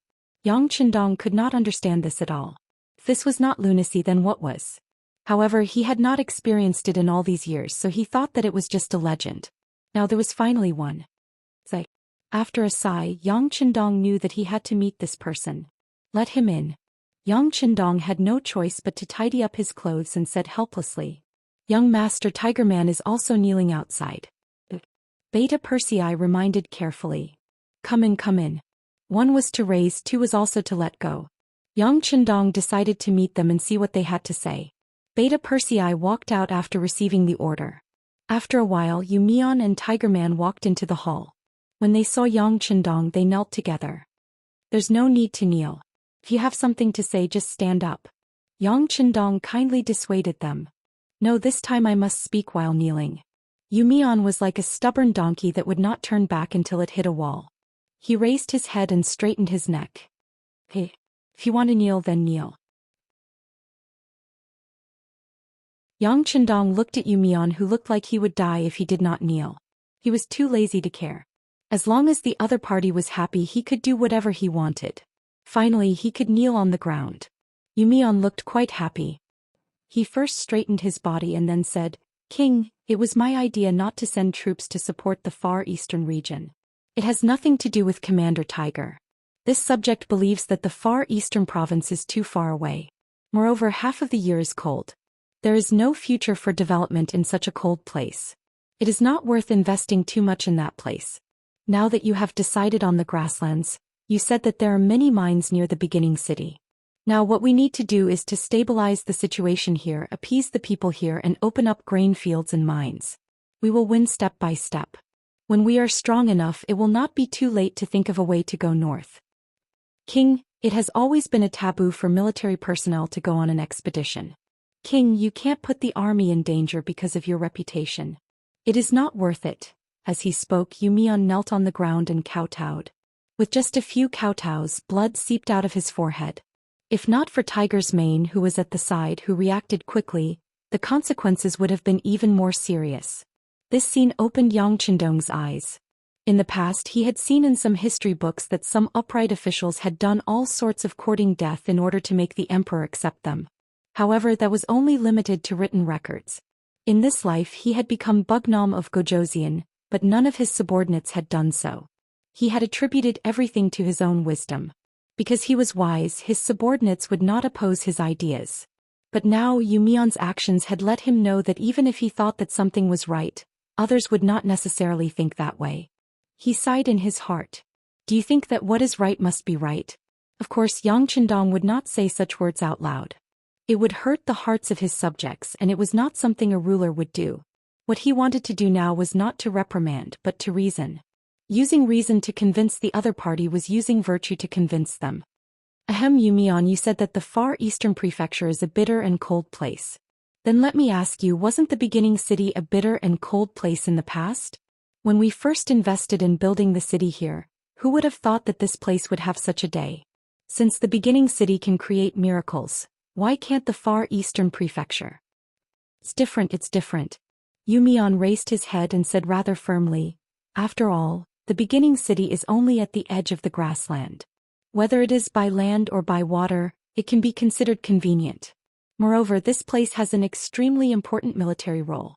It is worth investing a little more here. Then who can say that the Far Eastern Prefecture has no important military geographical role? Who knows if the Far Eastern Prefecture will be as prosperous as the beginning city one day, or even surpass this place? Yang Chendong, who was familiar with the history of the future, knew very well that what he said was correct because the later generations had used their actions to prove all of this. Yu Mian did not know about this. He just thought that Yang Chendong did all of this for the sake of his reputation. In his opinion, Bugnam of Zhou Xian already knew that investing so much manpower and material resources in the Far Eastern Prefecture was a losing deal. It was just that he cared about his reputation and could not admit it. Now he still had to continue to invest more manpower and financial resources in the Far Eastern Prefecture. This was simply going further and further down the wrong path. As a person who was put in an important position and was also a person who had received kindness, Yu Mian had to stand up and speak properly. Although the king's reputation was important, he could not make mistakes again and again just because of his reputation and lose so many people and money. Although Yang Chendong's words were true, it was a pity that Yu Mian, who thought that he had seen through everything, did not think so. Seeing that Yang Chendong was still talking about how good the Far Eastern Prefecture was, Yu Mian's face showed disbelief. This scene was seen by Yang Chendong. He knew that Yu Mian did not believe his judgment of the Far Eastern Prefecture at all. Since that was the case, no matter how much he explained, it was useless. He could only use practical actions to slap his face. Alright, since City Lord Yu does not believe it, why don't we make a bet? Bet? This subject does not gamble. Yu Mian shook his head and said with disdain. Your mother. Yang Qindong almost cursed out. In the face of such a stubborn subject like Yu Mian, he really didn't know what to say. He was even more certain in his heart that he had to put on an act this time and succeed. Otherwise, with this victory, he was afraid that in the future he would not only have Yu Mian under his command, but also Wang Mian and Li Mian. At that time it would be even more difficult to do anything. This would also be a huge blow to his authority, which was something he absolutely did not want to see. No, this time you have to bet even if you don't want to bet. Within 3 years, if the Far Eastern Prefecture is not self-sufficient and cannot prove its important military geographical position, then it will be considered as this king's loss. In the future, if you have any suggestions, this king will listen carefully and can even give priority to your opinion. But if everything is proven after 3 years, then it will be your loss. At that time, when this king makes any decision, you cannot obstruct or interfere. How about it?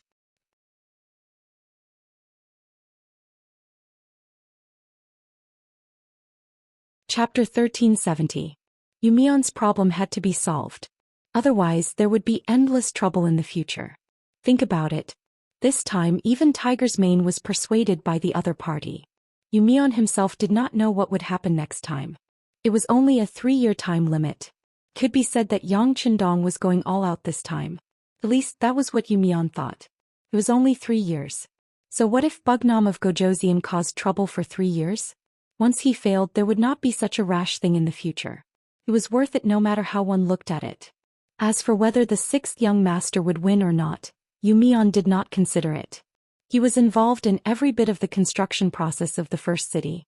There was no need to mention how many difficulties there were.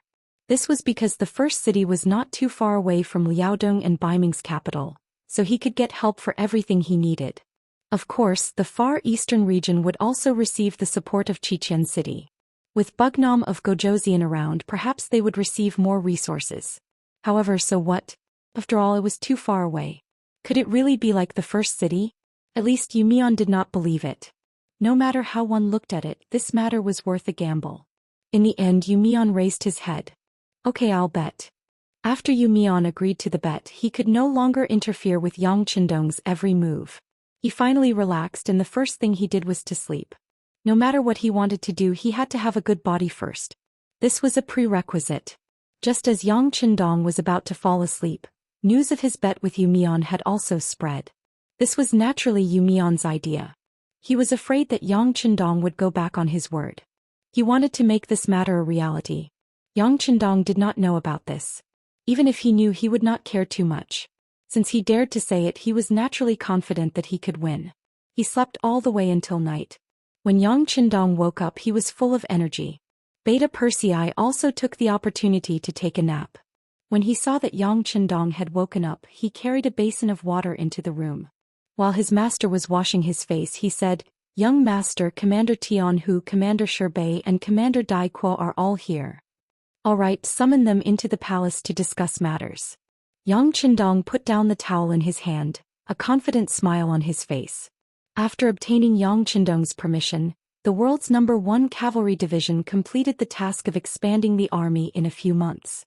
This was all thanks to Baiming's Liaodong cavalry. In the battle with them, they had captured more than 40,000 people. Most of them had been educated and became glorious soldiers in the world's #1 cavalry army. After the expansion, the world's #1 cavalry army's combat strength had also increased exponentially. With more than 40,000 soldiers, they would not be afraid even if they faced enemies several times their number. Needless to say, they were already humiliated by the fake surrender. They were eager to change themselves through a big battle. They naturally responded to Yang Qindong's summons this time. From the commander to the soldiers, they were all full of fighting spirit. Dai Kuo was originally a member of the Far Eastern Army. This time he was transferred by Yang Qindong. He wanted to take advantage of the other party's familiarity with the situation to enter the Far Eastern region. With the help of this division, they would be able to achieve twice the result with half the effort. When the three saw Yang Qindong in the main hall, they all excitedly saluted. Just from their appearance they should have made sufficient preparations. Very good. Looking at your appearance, this king has an idea in his heart. Looking at the three, Yang Qindong also smiled. This was a confident smile. Presumably you already know about the matter. Tang Xingjuan's change has caused the situation in the far eastern region to be unclear. It has also successfully provoked the anger of our 5-star army. This time this king will personally go and let those who betrayed and dared to be our enemies know the consequences of angering our 5-star army. How about it? Do the three of you have the confidence to enter the far eastern region and show the might of our 5-star army? Yes. The three answered in unison. Their faces were filled with excitement before the big battle. Good. Let's discuss the matter of sending troops. While Yang Qindong was laughing, Beta Persei had already commanded several black cavalry to carry the map of the far eastern region. That night, everyone discussed until late into the night before dispersing. With the provisions prepared by the new army group for the 101st Division, Yang Qindong only rested in the first city for 2 days. Then he personally led the 2,000 Black Cavalry, a regiment under Division Commander Dai Qua, and the 1st Division of the 1st Heaven Cavalry Army to the north as the vanguard. Bei would lead the other 4 divisions of the 1st Heaven Cavalry Army, the other 4 regiments under Dai Qua, and the new 2nd Army to wait for the arrival of the supplies from Resin City. This time Yang Qindong obviously put in a lot of capital. It was said that there were dozens of large ships and 2,000 carriages of supplies transported from Resin City alone. Besides, Yang Qindong also went straight to the north after leaving the first city. He walked along the road that was previously used to transport supplies. The road from the first city to the far eastern region was indeed not short, but the road was not that difficult to walk. On the contrary, they had been repairing the road.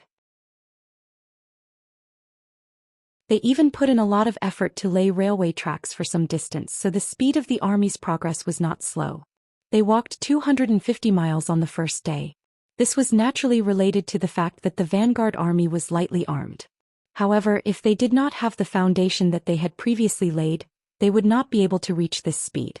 Only 3 days later, the vanguard army led by Yang Qindong personally entered the Chita region. They could already see the shadow of Yablonov Mountain from afar. At this time the far eastern region was like a natural unpolished jade. It had not been exploited or damaged. Looking from afar, the tall mountains and forests were covered in a layer of light green. It was the appearance of the beginning of spring. Due to the climate, the winter in the far eastern region came much later than in the Great Ming Dynasty. Along the way, some places where the sun did not shine could still see a small amount of snow. Just based on this, one could feel the helplessness of the bitter cold. In such a climate, it was no wonder that no one occupied such a large territory. However, all of this would change with the arrival of Yang Qindong. Dai Qua had already left with a regiment of soldiers. As the vanguard of the vanguard, he had to find Commander Qin Bo in the fastest way possible.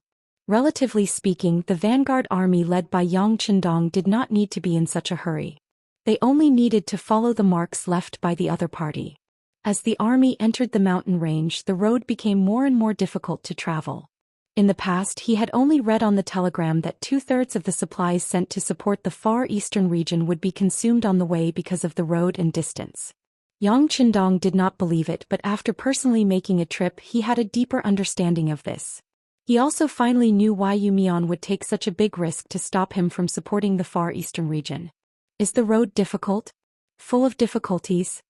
Yang Qindong snorted. He liked challenges. If the mission was too easy to complete, it would lose its meaning.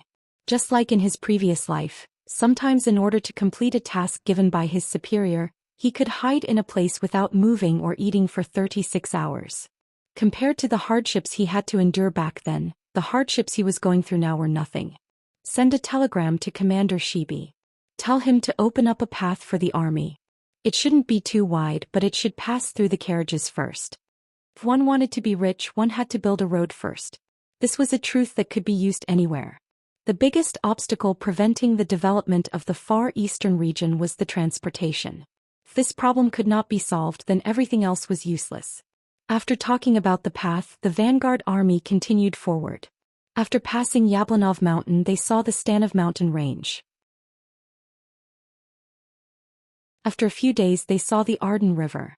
At this point, the scouts in the vanguard finally sent news that they had seen signs of human habitation. Beside the Arden River, the water plants had already developed from light green to dark green. It was also close to the water source. This kind of place was often the favorite environment of herders. It was reasonable to see humans in this kind of place. There weren't many people on the other side, at most 100 or so. When Yang Qindong led the vanguard to the riverside, the originally busy herdsmen panicked. The screams of women, the cries of children, and some young men had already rushed out of the tents with daggers in their hands, standing together at the outermost circle. Herders had their own rules. Once they encountered an unknown situation, the young men in the tribe would habitually protect the elderly, women, and children in the middle. This way they could better protect the tribe in battle.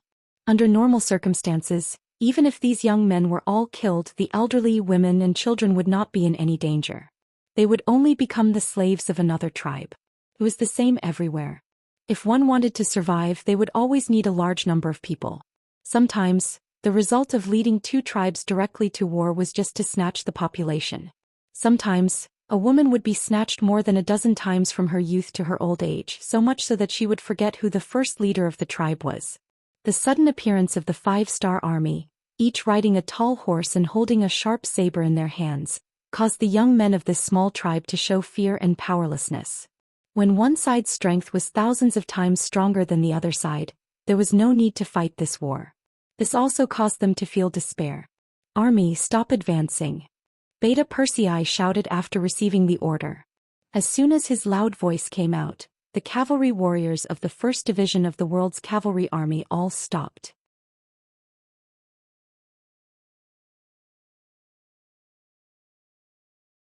Chapter 1371. Army, set up camp here. It was still Beta Persei's loud voice that reverberated through the air. It was good to have Beta Persei. At least he didn't need to use a loudspeaker to pass down orders. The 5-star army cavalry stopped, and so did the black cavalry. Only Yang Qindong, Beta Persei, Tian Hu, and Ba Dao Jiang rode their horses towards the herdsman's tent that was surrounded. The reason why it was called a tent and not a yurt was because these herdsmen were not of Mongolian descent. They were authentic Russian people with white skin. Among the crowd, other than Yang Qindong, it was the first time the other three had seen authentic Caucasians. They couldn't help but look at them curiously. However, Yang Qindong's expression was calm. He rode to the outermost periphery and looked at the 20 or so young men and asked, "Hello, can you speak Chinese?" Of course, this sentence was spoken in Russian. In his previous life, although Yang Qindong entered the military very early and didn't have the opportunity to further his studies in university, he was very familiar with the languages and cultures of various countries. This was what people meant when they said that reading 10,000 books was not as good as walking 10,000 miles. "Yes, we can speak." One of the young men, who was more than 8 feet tall, looked at Yang Qindong with some vigilance and answered. "Very good." Yang Qindong didn't want to speak in bird language. It would be great if the other party could speak Chinese. He smiled and nodded. "Then I'll have to trouble you to take me to see your patriarch." "Don't worry, I have no ill intentions." As he said this, Yang Qindong deliberately spread out his hands to show that he didn't have any weapons. He looked harmless and friendly. In fact, Yang Qindong really didn't have any intention of doing anything to these people. Unless they were hostile forces, otherwise Yang Qindong would treat everyone he met here as his quasi-citizens. He could become a member of Xianxia at any time. How could he do something that would harm his own strength? Yang Qindong spoke politely, but the young man knew that he had no other choice. Seeing that the other party had over 10,000 cavalrymen, they didn't even need to lift a finger to deal with the 20 of them. All they needed to do was to spit at them. However, they didn't take action immediately. Instead, they wanted to settle the problem peacefully. This was already giving them a lot of face. "Please." Knowing that he had no other choice, the young man nodded in the end. He then turned around and led Yang Qindong back to the tribe's tent. Yang Qindong's party still had 4 people, and they were moving forward at a moderate pace. Although there were only 4 of them, each of them was more powerful than the other. Even if there were 10 times more of them, they would not be afraid, not to mention that there were only 20 or so saber-wielding youngsters. It was only a tribe of about 100 people. Their territory was not large. After traveling for tens of meters, they arrived at a tent that seemed to be in good condition. Yang Qindong happily dismounted from his horse and looked at the unguarded tent. He asked, "Here?" "Yes." The young man just nodded and didn't make much of an introduction. Then he looked at Yang Qindong with his big eyes. Obviously he was paying attention to his every move. Hee hee, Yang Qindong chuckled, thinking in his heart, "Is this a test of my courage? Does he need to get a group of executioners to throw cups as a signal? But I don't think a small tribe like this has such strength." Yang Qindong, who didn't want to be looked down upon, decided to enter the tent to take a look. Beta Persei wanted to rush in first to observe the environment, but he was stopped by him. The 5-star army suddenly appeared here, so it was impossible for the other party to set up an ambush. And even if there was, with his strength as a grandmaster, why would he be afraid? Under the slightly scrutinizing gaze of the white man, Yang Qindong casually lifted the curtain and walked in empty-handed. Just this boldness alone made the white man nod involuntarily. In his heart, his impression of Yang Qindong increased by a lot. He lifted the curtain and entered the tent. The first thing that caught his eye was a warm breath. With just a quick glance, Yang Qindong calculated that there were at least 30 people in the tent. Among them, women and children were the most, and the elderly were the least. Among them, the old man sitting in the middle of the tent stood out even more. Unlike the other people in the tent, when the other people's faces were filled with fear, the old man in the tent was calmly looking at Yang Qindong. Yang Qindong was also looking at the old man. He had a feeling that this old man must have a story. At least he should have seen a lot of life and death situations. Otherwise he wouldn't be so calm. Both sides were looking at each other, but no one spoke first. After about 10 breaths of time, Beta Persei finally couldn't help but shout outside the tent, "Young master, are you okay?" "I'm fine, go get some food and drink and send it in," Yang Qindong said without turning his head. Then he strode towards the old man and said with a smile on his face, "How should I address you, sir?" The old man had never seen such a calm and collected person entering the tent alone in his entire life. Unconsciously, he put away a short knife hidden in his sleeve and forced a smile on his face. "I'm Jurovsky, the chief of these people. How should I address you, sir?" Yang Qindong could indeed be called a distinguished guest. Just the golden robe on his body was not ordinary. It was dazzling. "So it's the chief of a tribe." "Sorry for the disrespect. My name is Yang Qindong, and the people on the grassland also call me Tian Khan." Yang Qindong chuckled and strode to the old man's side. Then he casually sat down cross-legged. The moment the heavenly Khan's name was mentioned, the expressions of everyone in the tent changed. Then all sorts of fear and dread filled their faces once again. The name Tian Khan was now only used on the Mongols. As the Russians who had been ruled by the Mongols for more than 200 years, they both hated and feared them. It was not an exaggeration to say that many times, the words "Mongols are here" could stop babies from crying. Yang Qindong saw everyone's reaction and he wanted to explain something. However, before he could speak, the chief called Jurovsky spoke first. "Don't panic, don't panic. He's different from ordinary Mongols." The chief said this in Russian, so Yang Qindong naturally heard it clearly. He couldn't help but ask curiously, "Why am I different from other Mongols? You can understand Russian?" The old man was shocked at first, but he quickly calmed down. It was obvious that in this area the Russians and Mongols interacted with each other, and there was no distinction between them. The language was also a little messy. Just like how the Russians could speak Chinese and Mongolian, why couldn't they speak Russian? After the old man's reprimand, the tent quietened down. The chief looked at Yang Qindong and asked, "Tian Khan? Forgive this old man for being slow, but it seems that other than the noble Genghis Khan, no one else dares to use this name." "That's right." Yang Qindong smiled and nodded. He did not expect the chieftain to be so knowledgeable. However, there was one thing he had to correct. "I am not a Mongol. I am a Han Chinese. The title, Heavenly Khan, is a form of respect for me." "You're not a Mongol? You're a Han?" Jurovsky's face flashed with surprise for the first time. Then he thought of something and asked, "But what's the relationship between the Tian Khan and the Han people in the Far East?" He didn't expect the old man to know about the Han people in the Far East. Yang Qindong was also interested. "You know about them?" "That's right, we're together." When he heard Yang Qindong admit it, the chief's expression relaxed a little. He then said, I've been to the Far East before. I even moved stones there and helped build the city. I even received some wages. The Han people there are not bad. Wages? Not bad? Yang Qindong didn't understand this information. Since the old man had been to the Far East, why didn't he live there? This was much better than wandering around. With doubts in his heart, Yang Qindong asked, I didn't expect the chief to have helped there. But what's your impression of the place? Impression? The chief seemed to recall and said, it's not bad. At least they don't discriminate against us Russians. We're paid well. Although it's not as much as the Han people, it's still not bad. The city is very grand, but they don't allow us to live there. It's a pity. They don't allow you to live there. It was the first time Yang Qindong heard about this. He couldn't help but tremble. Yes, they don't allow us to live there. They say we're not Han people. When Jurovsky said this, his expression became a little gloomy. Hearing this, Yang Qindong smiled bitterly in his heart. He had told Qinbo that those who weren't of his race would have different intentions. However, it didn't mean that other people were not allowed to live in the city except for the Han people. Just like the beginning city, not all of the people living there were Han people. Many of them were from various Mongolian tribes. Even foreign merchants who came from afar were allowed to live in the city. As long as they could prove their identity and were not hostile or dangerous, they had the right to live in the city. The only difference was that they had to pay a higher price than the Han people.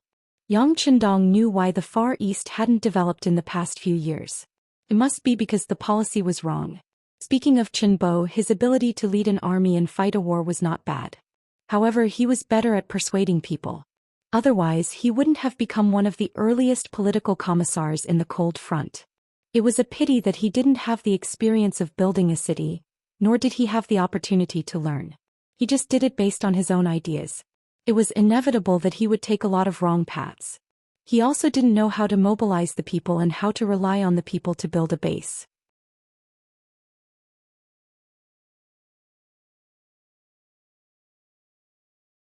Chapter 1372. Thinking of this, Yang Qindong was even more confident about the 3-year agreement. In the past he couldn't find the root of the problem, but now he knew where the mistake was. As long as he corrected it, the development of the Far Eastern Prefecture would improve. Perhaps in less than 3 years, everything would change and the Yang faction would have another large base of operations. If he wanted to change, he had to start with himself. Thinking of this, Yang Qindong stood up. Seeing Jurovsky's confused look, Yang Qindong stood up and bowed to him. This bow frightened Jurovsky. He would never forget that the Heavenly Khan had 10,000 cavalrymen just outside the tent.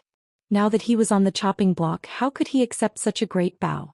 Jurovsky wanted to get up and move out of the way, but Yang Qindong had already turned around and bowed to everyone in the tent. His voice rang out. What happened in the Far Eastern region was unfair to everyone.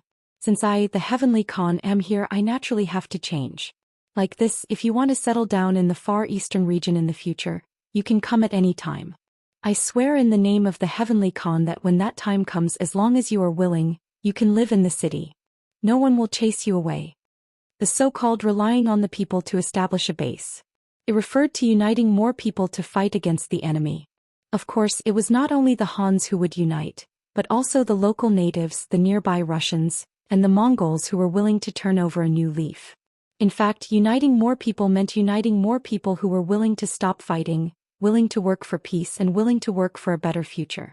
As long as they were willing, regardless of race, skin color, or region, they would unite together. Only then could the Far Eastern region gain the strongest influence in the shortest time possible and establish a firm foothold. As for the problem of those who were not of the same race, that would be treated differently in the future. It would be fine as long as they did not give the foreign races more power and status. This did not mean that all the foreign races were enemies. If that was the case, there would be no need to talk about unifying the world. Furthermore, without the foreign races as a foil, how could the Hans show off their noble status? It was like returning home in glory. He had to let more people know about it. Otherwise, it would lose its original meaning of traveling in the night. What? Upon seeing Yang Qindong's vow, Jurovsky's eyes widened as he stared at Yang Qindong in disbelief. In addition to shock, there was also doubt in his eyes. Yang Qindong looked like he was in his 30s, and because his martial realm had reached the Grandmaster realm, he looked even younger. Could such a young man really do what he said? Most importantly, he didn't have the final say. Yang Chendong seemed to have noticed the doubt in the other party's eyes. He chuckled and said, "Yes or no, the chief only needs to go to the Far Eastern Prefecture to take a look." Giraffes nodded. "That's right, whether it's real or fake we'll know when the time comes." At this moment the curtain of the tent opened from the outside and Beta Persei Ba Daojiang and Tian who walked into the tent with a pile of food. As long as the conditions were met, Yang Chendong would never wrong himself. This time not only did he bring military provisions like compressed biscuits, but he also brought instant noodles, ham sausages, various canned food and cigarettes. As the three of them entered, all kinds of food were quickly piled up together. These beautifully packaged food were all things that Zhou and his people had never seen before. "Come have a taste." Yang Chendong took a ham sausage with a smile on his face, tore it open and chewed it in his mouth. There were also some canned food and after opening it the aroma overflowed. Soon the sound of people swallowing their saliva could be heard in the tent. The elderly and women could still restrain themselves as much as possible, but the children couldn't. Originally, because of the heavy snow, they ran out of food a long time ago. They mainly relied on catching some small fish by the river and killing some sheep and horses. How could they have seen such a dazzling array of good food? "Eat as much as you want, this is originally for you." Yang Chendong couldn't help but chuckle when he saw the children's longing eyes and the adults' forceful control of their gazes. However, the children didn't move. Although some of them were already drooling, they still controlled themselves and only looked at Chief Zhou. "Let's eat," Zhou said after a slight hesitation. Although he didn't know why the Heavenly Khan was so good to him, since the food was already in front of him, it would be a waste if he didn't eat it. Even if there was danger, he could die with a full stomach, right? After receiving permission, the children rushed towards the pile of food until their hands could no longer carry anything else. Then they hurriedly returned to their mother's side. What followed was the sound of wolfing down the food. At this moment, even people who didn't have an appetite would feel hungry after seeing the children's performance. With food as a bridge, Yang Chendong quickly became friends with Zhou and the others. After 2 crude cigars were lit and placed in their mouths, Zhou no longer had any guard against Yang Chendong. Yang Chendong smiled. The first step was to remove their guard and the second step was to strengthen their relationship. The next step was to integrate everyone and become one of them. Yang Chendong naturally had his own way of doing this. Simply put, it was nothing more than bait. Humans die for wealth and birds die for food. After a person filled their stomach, the next thing to consider was how to obtain more wealth so that they wouldn't starve anymore. Yang Chendong, who was very clear about the hearts of these herdsmen, used his trump card, silver. When Yang Chendong explained to Zhou that in the future, people other than the Han people would be allowed to live in the Far Eastern region, and not only that, as long as they acknowledged and returned to the Far Eastern region, they would be able to obtain an identity certificate, be allocated farmland, have a job and have their own house. Zhou eyes lit up when he heard this. Because of the geographical climate, the Far Eastern region was indeed vast and sparsely populated. However, this didn't mean that there were no people here. It was just that the place was too big and there were too many people, so it didn't attract much attention. However, if one were to count carefully, the population here would be at least a few 100,000 or even more. There were countless mountains, forests and lakes here. There were wild beasts in the mountains and fresh fish in the lakes. These were all things that could fill one's stomach. Compared to the grassland, which only had green grass, it was many times better. Thus, this place had always been very attractive.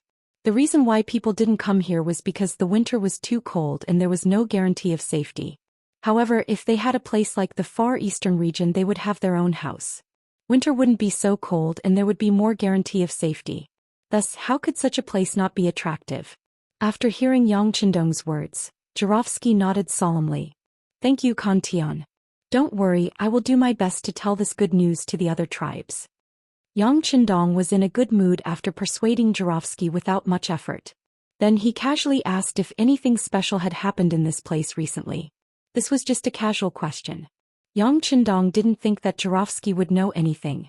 After all, they still didn't know that there was a mutiny in the Far Eastern region. Naturally, they wouldn't know too much about the outside world. What was unexpected was that this was just a casual question, but he actually managed to get some information out of it. Jurovsky actually said something strange. Heavenly Khan, it's not far from here by the Amuga River. Our tribesmen accidentally saw a group of Mongolian cavalry stationed there. Mongol cavalry? When he heard this, Yang Qindong's eyes lit up. He immediately asked, how many people? A few hundred.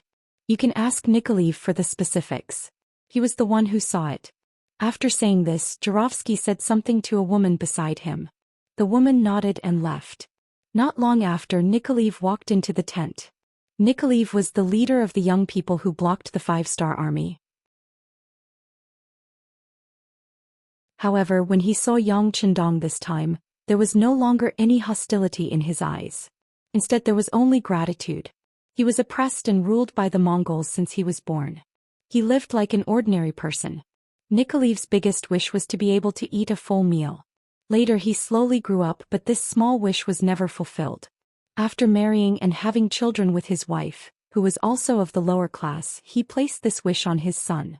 He only hoped that one day his son would be able to eat a full meal. Then even if he died, he would be able to close his eyes. Today this wish was finally fulfilled. Just now he saw his only son eat a lot of food until he couldn't eat anymore. When he was about to vomit, he cried.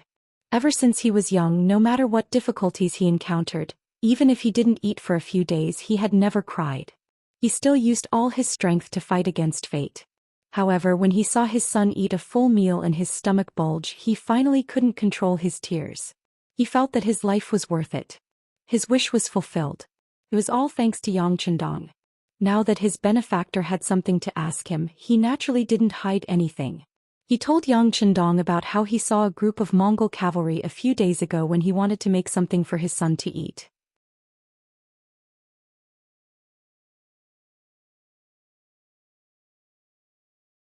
Chapter 1373.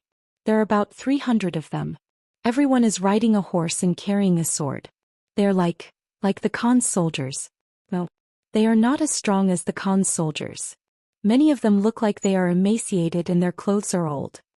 As a poor man, Nikolaev was very attentive to details. After his description and Jurovsky's judgment, he finally determined that these people should be the Mongolian cavalry. Looking at their flags, they should belong to the Khan of Siberia's soldiers and should be in the reconnaissance category. This should be a group of Mongolian cavalry. Their mission was to be in charge of guarding the perimeter while keeping an eye on any suspicious targets. Once confirmed, they would call their friends and surround them. Phew! Yang Qindong let out a sigh of relief. With just this group of Mongolian cavalry, Yang Qindong could at least conclude that Qinbo and the others were fine. Otherwise, these cavalrymen under the Siberian Khan wouldn't be so careful and set the perimeter so far away. Are you willing to take us to find these Mongolian cavalry? Since he knew the whereabouts of the enemy, Yang Qindong naturally would not let it go so easily. His gaze fell on the young man Nikolaev and asked.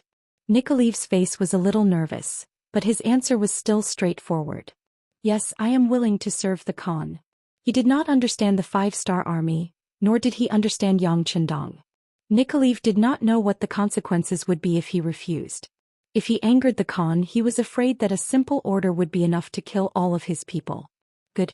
Come, take out some refined salt and sword for our friends.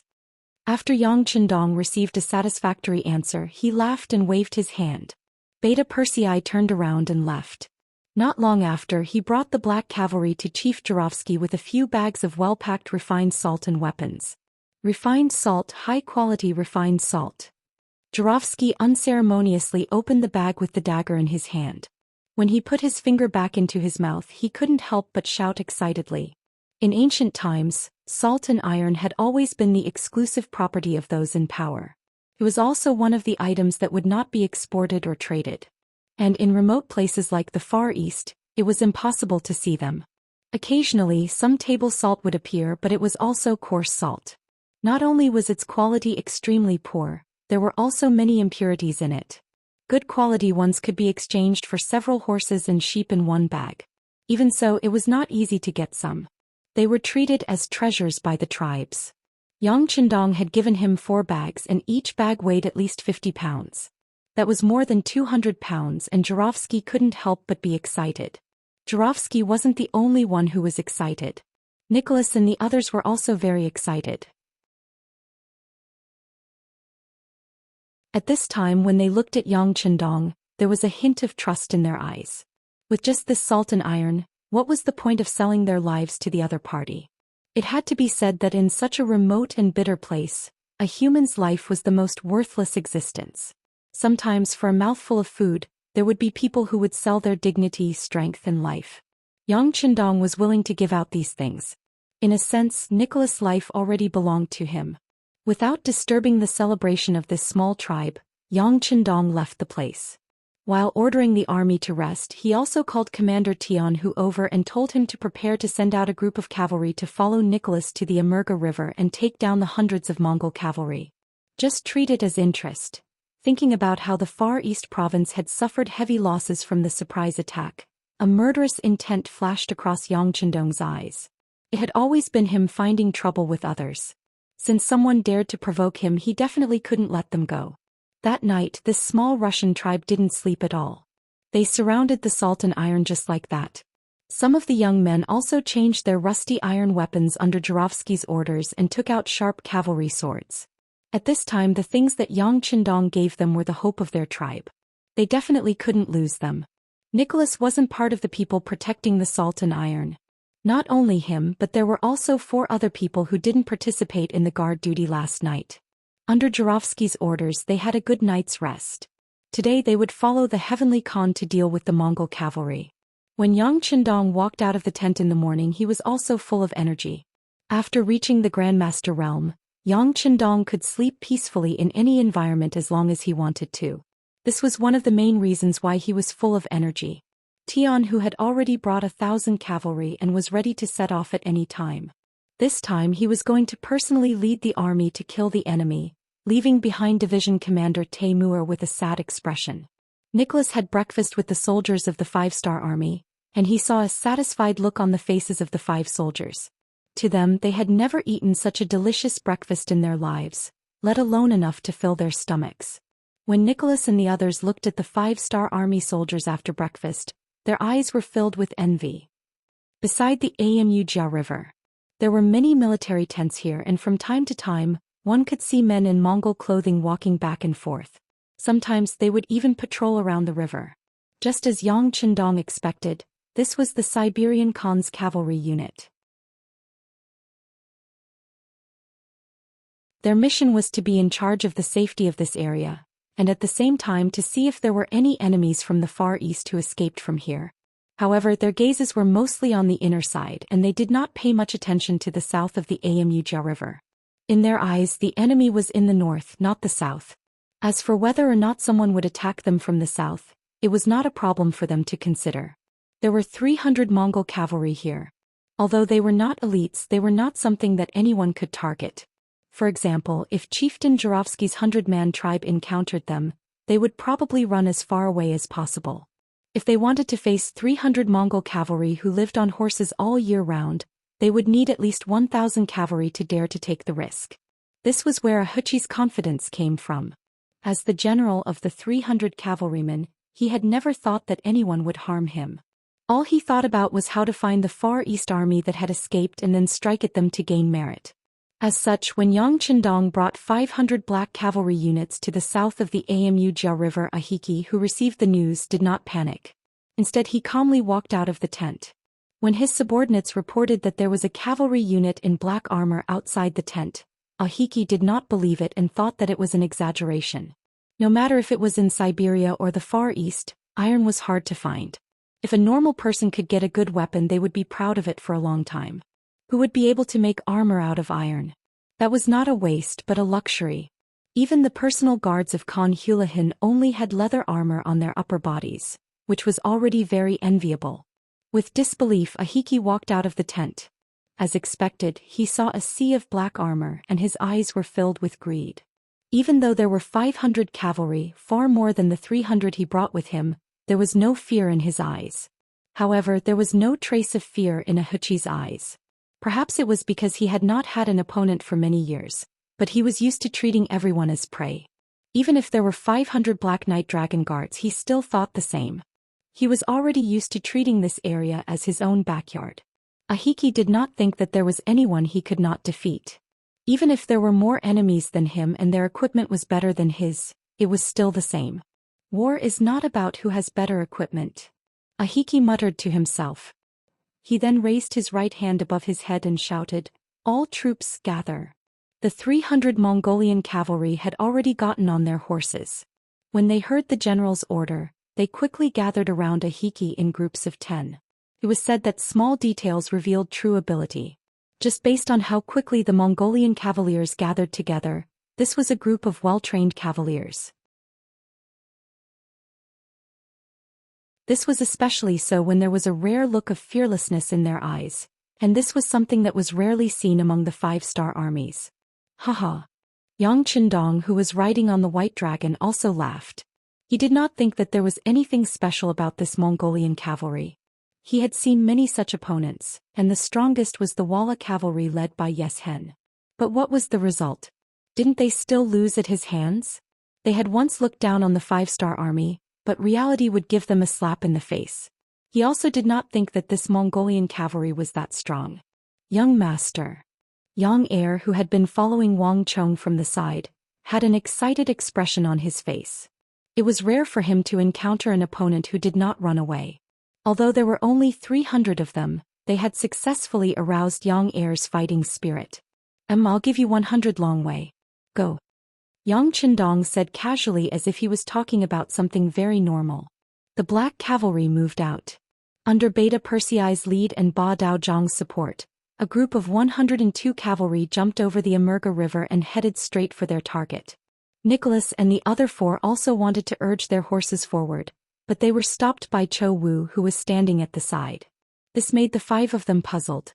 Did they not need to fight?